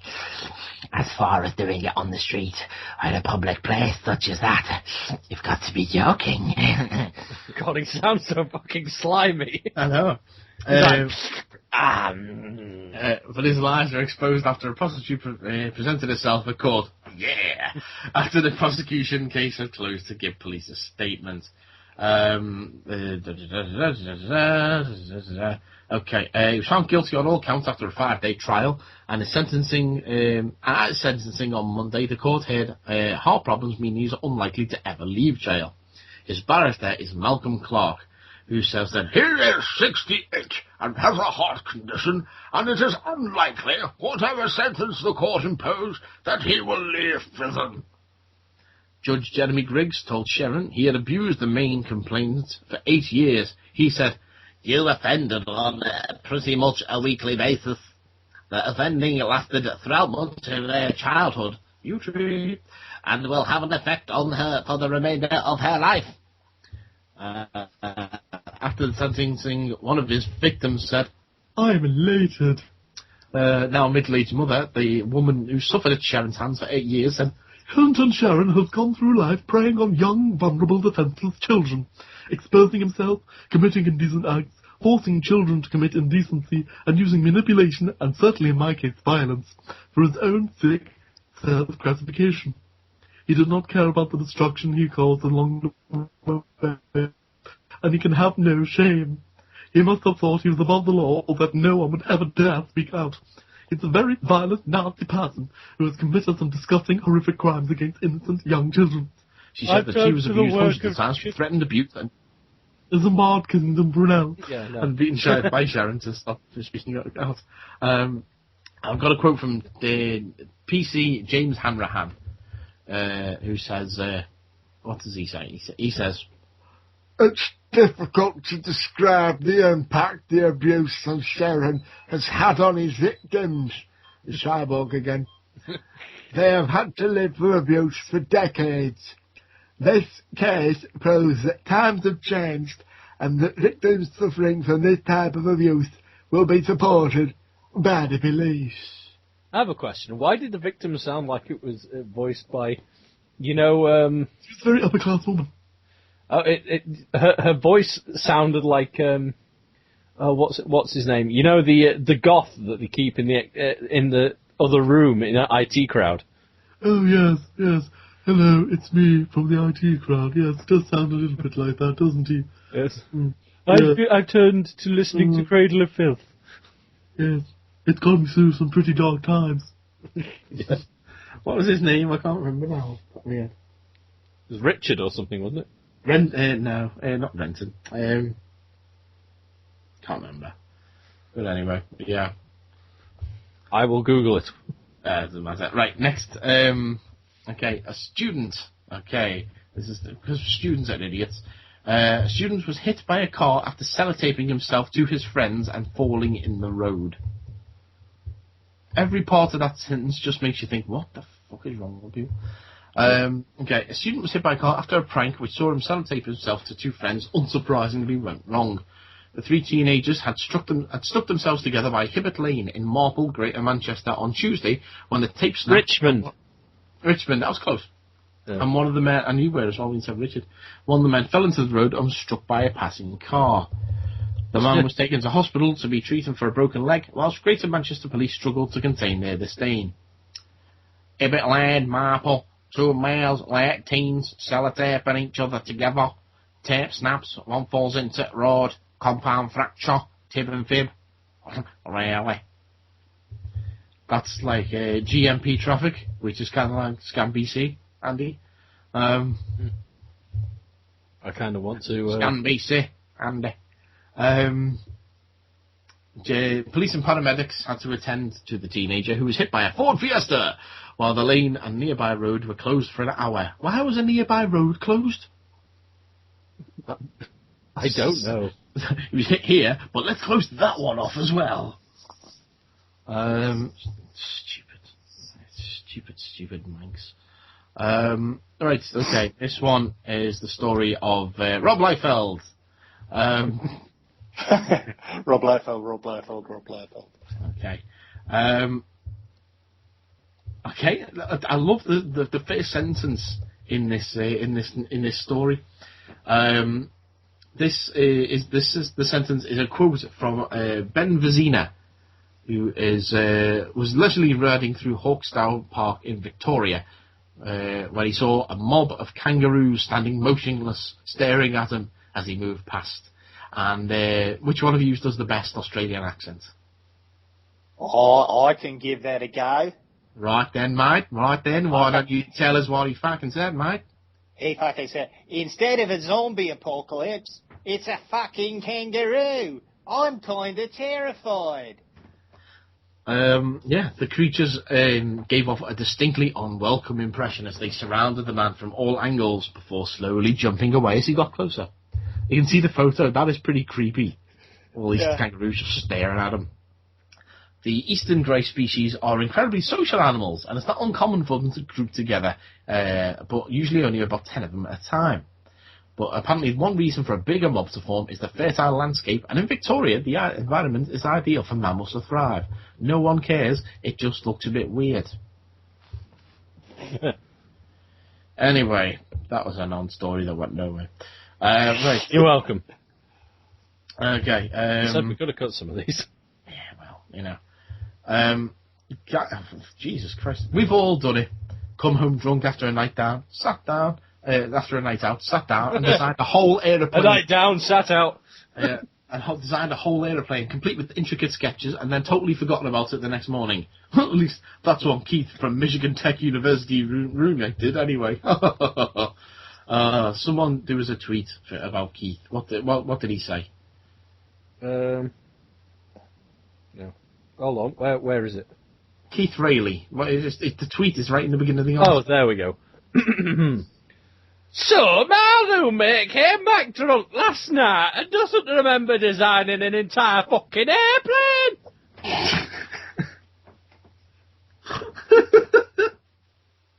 Nice. The drunkenly talented Mark says that the technical name for his design is an ekranoplan. Ekranoplan. Oh, that's the Russians developed that. It flies about 6 foot off the ground, doesn't it? Or, as the description given in the article in the very next sentence, it's a very high-speed aircraft that floats above the water. Yeah. According to Mark, the design might actually work too, although it has been criticised by one eagle-eyed expert who is on Twitter as the name RA6BIT. Paul, why don't you... Yeah, the 6 bit. Well, I haven't got the article up. I've been struggling to get the article. 1 second. Oh, okay. Okay. We shall wait for Paul to open it up and read that. I get to read the next tweet, though. You do. Yay. There we go. Jesus Christ. There we go. Say whatever. Go on. We're 6-bit. Yeah, sorry, which one did you want me to read? We're 6-bit. Okay. At Space People, at Hacks for Pancakes, definitely drunk because that tail prop would fail during steep climbs due to low pressure behind the wing. Smiley face. Nevertheless, Mark is in big demand thanks to his drunken antics. Keith tweeted again. The aerospace design team from my school contacted me to tell my roommate to join. Brilliant. Space people. Martians and stuff. It's amazing. And finally this week, we've got the story here of a man who has an unusual way of testing his strength. This man is the unknown strongman, wearing a strategic loincloth to protect his modesty, has been filmed appearing to lift 3 crates of beer with his penis. It's an odd skill to possess, and the man is not the only person to attempt such a stunt with his genitalia. The footage on Huffington Post, or at least they've got pictures from... Oh no, they got the footage itself, yeah. Footage shows him stepping up onto 2 chairs, his legs spread apart, with the 3 crates of beer between his legs. Maybe that's what George Osborne was trying to do, with that weird picture of him. I don't know if you've seen that today. After a small adjustment, he starts lifting up the alcohol and swinging it backwards and forwards with apparent ease. I'll say that again, that's 3 crates of booze with 1 cock. As the thrusts become more powerful, ladies, the camera pans to a bewildered audience. The man then casually replaces the items on the ground, receiving a polite applause from onlookers. Oh, very good, yes. In scenes of a similar nature, one woman claimed she had the world's strongest vagina after lifting barbells with it. Yeah. Okay. Odd. Yeah. Yeah. I mean, you've got a beer there, and you wouldn't think to pick it up with your cock. To be fair, I finished it, so it wouldn't weigh as much. I'll be honest, mine's still half full, but the practicalities of it... What, your beer or your cock? Both. You had a quick one before. I can't believe you didn't get this news. Oh my god, I'm sorry, but oh my god, there's a couple more here that you didn't. I'm sorry, we're not done yet. Okay. Oh god. Well, they can replace the story that I did pull, which was like, oh, is the apocalypse going to happen tomorrow? Because it's actually technically tomorrow now, so it hasn't been. So let's ignore that one. Yeah, right. I will pop these in the chat box just so you can have them. So I've also been trying to figure out if I can see the Northern Lights. No, don't be stupid. Okay, and then we'll go with that one for the final one. Okay, first up, we've got, we're staying with the penis theme. I had that, and then I got rid of it because I thought you wouldn't like it. I love everything. This is the story of a prisoner in Bristol who... Yes, he does like the cock. Yeah, he got off his penis and attempted to flush it down the toilet. Why did he do it? We're not entirely sure, but the male detainee was found bleeding by the prison staff following the incident, which happened at HMP Bristol on Friday. Paramedics were rushed to the facility to treat the prisoner before taking him to hospital. We've got a spokesman here from HMP Bristol, apparently. Who wants to read that one? Can I have it? Okay, from Bristol. All right, yeah, right. Let's do an accent like that then. From Bristol. Yeah. From Bristol. Bristol. Wait, which one of us is doing this? You are. Right, okay. A prisoner from HMP Bristol suffered injuries during an accident on Friday. Paramedics were called and the offender was taken to hospital for further treatment. That's Bristol via Ilkley Moor, I get that. Bristol. So, yeah. I said Bristol, and you said Bristol! Bristol. Yeah. Fine then, I'll try Bristol. A prisoner from HMP Bristol suffered injuries. HMP Bristol. During an incident on Friday. Paramedics were called and the offender was taken to hospital for further treatment. Oh, hello. There you go, just starting to sound better. Well, it certainly didn't sound like Ilkley fucking Moor. I'm sorry, it sounded like Bristol. You should get your own back now, Paul, because you need to do a very small update from a representative from the Southwestern Ambulance Service NHS Foundation Trust. It's a long name. You mean where a spokesman added? Yep. Yep. Our paramedics stem the bleeding. that was so weird getting a quote for, wasn't it? Mm. Yes. There was a similar incident at the same facility in 2007, apparently. Right. This is weird. There's a creature been discovered that has... Is it a Yeti? No. It has the skin and the head of a crocodile, yet the body shape and limbs of some kind of cow-calf type situation. Okay.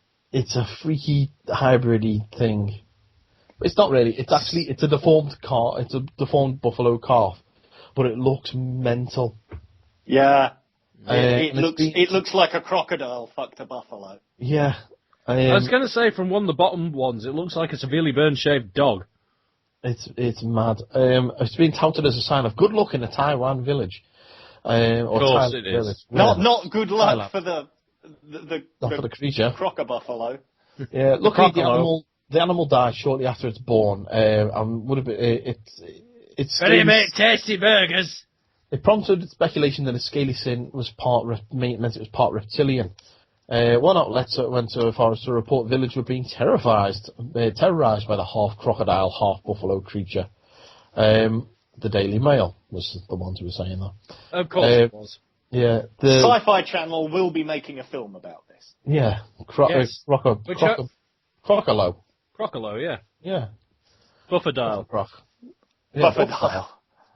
Yeah, the only thing about it is I kind of want to figure out how they answer the question. Half buffalo, when half crocodile. When lizards lay eggs, how did one get pregnant from a buffalo? Don't know. But it's got no nose. How does he smell? Rather fishy, probably. Yes. Thai news site RAF reports of the creature's birth in Sisaket, and the villagers are said to be visiting the animal's corpse in hopes that it will bring them luck at a local lottery. What? I got the bonus ball! Oh, thank you, buffalo. Creepy crocodile buffalo. You bring me good luck and fortune. Ha ha. Time to get back to my home in Bristol. In Bristol, Racist Gong. Arrow. On that gong shell. Let's leave it there for this episode of the Attack of the 50-Foot Nerds. If you want to get in touch with us about anything that you've heard on the show, or you just want to get in touch with us to say hello, then you can do so in several different ways. First and foremost, you can get hold of us on Twitter. We're on @50footnerds. We got our individuals. Mine is @MikeGBell. Mine is @Vaults of Extoth. And I'm @Auton Scouser.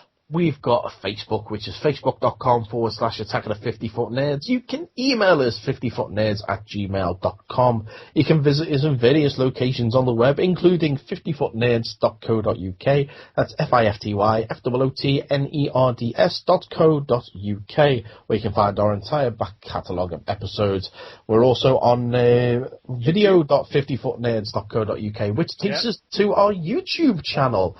Or if you just go on youtube.com/Attack of the 50-Foot Nerds, that takes you there as well. Or is it just 50-Foot Nerds? I think it's just 50-Foot Nerds. 50-Foot Nerds. Yeah, that takes you there as well. If you like the show and want to throw some pennies our way, then you can do so. Visit patreon.com/50-Foot Nerds, and we're grateful for every cent or penny that you can give us.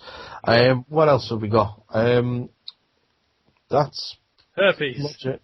No, well, maybe you, but not me. Right then. That pretty much brings us until the end of our the end of the show. Yep. Really? Sounds like it. Oh, that's it's a bit of an odd one, isn't it? Oh, yeah. Never mind. What have we learned today, guys? What have we learned? We've learned that I have a magic kebab. We've learned that buffadiles are a thing. We've learned that you learned anything, Paul? So we've all learned one thing each. We've learned that Paul can't pronounce the word Bristol. He does a very good. And that John Hurt is actually Jeremy Clarkson in disguise. Yep. Until the next. And on that, no. And on that bombshell. I've been Ivan Sharkovsky. I'm Steve Gutenberg. And I'm Noel Carterboy. Until the next time we all get together, let's geek out.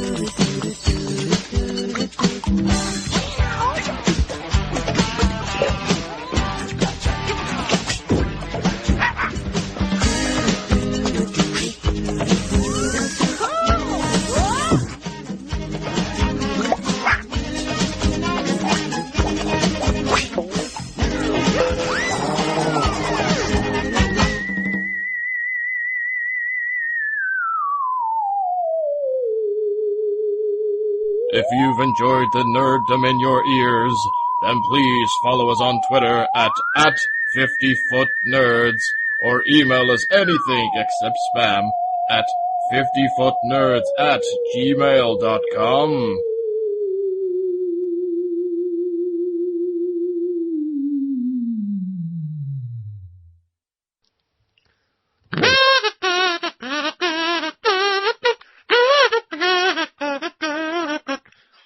Yeah, etc. What the hell was that? Like I the don't know. Family Ties theme tune or something? I have no idea. It was just like, you know, that song that goes. No, I thought it sounded like it sounded a bit like the theme tune to Doug. I think it is the theme tune to Doug. Yeah, it is the theme tune to Doug. Yeah, I think it was. Yeah. It was just the first tune I thought of. That is going to be the end credits theme for this week, because why not? With Quailman and what was his mate? He was green. That was a bit weird. Skeeter. Yeah. Skeet. Skeeter. And then, did you ever see the follow-up series that Disney did where the bully kid was like a millionaire or something like that? Which teaches you that no matter how much of a cunt you are in life, you will get money. Yeah. And then, because then they made a movie about him, and then he made like some sort of weird nanny bot. Doug's first movie. Yeah. Doug never got a second one. Unlucky Doug. He just half the film was him staring off into space, fantasizing about being Quailman. Yeah, he was Quailman and the Silver Skeeter. Oh yeah. Yeah. Yeah, and then it was Patty Mayonnaise was the bird that he fancied. Yep. Do you recognise any of this, Paul? Vaguely rings a bell. Paul's like too old. I remember when cartoons were voiced by Brian Cunt. Brian Cunt? Brian Cunt. Well know it. Fucking Brian. What a cunt. So do you think anyone will notice the join? What join? What are you talking about? No join there. No join, no change in audio quality whatsoever. Nothing. No magic kebabs. No. That'll cut together quite nicely. I'm still surprised that you haven't got a cat yet.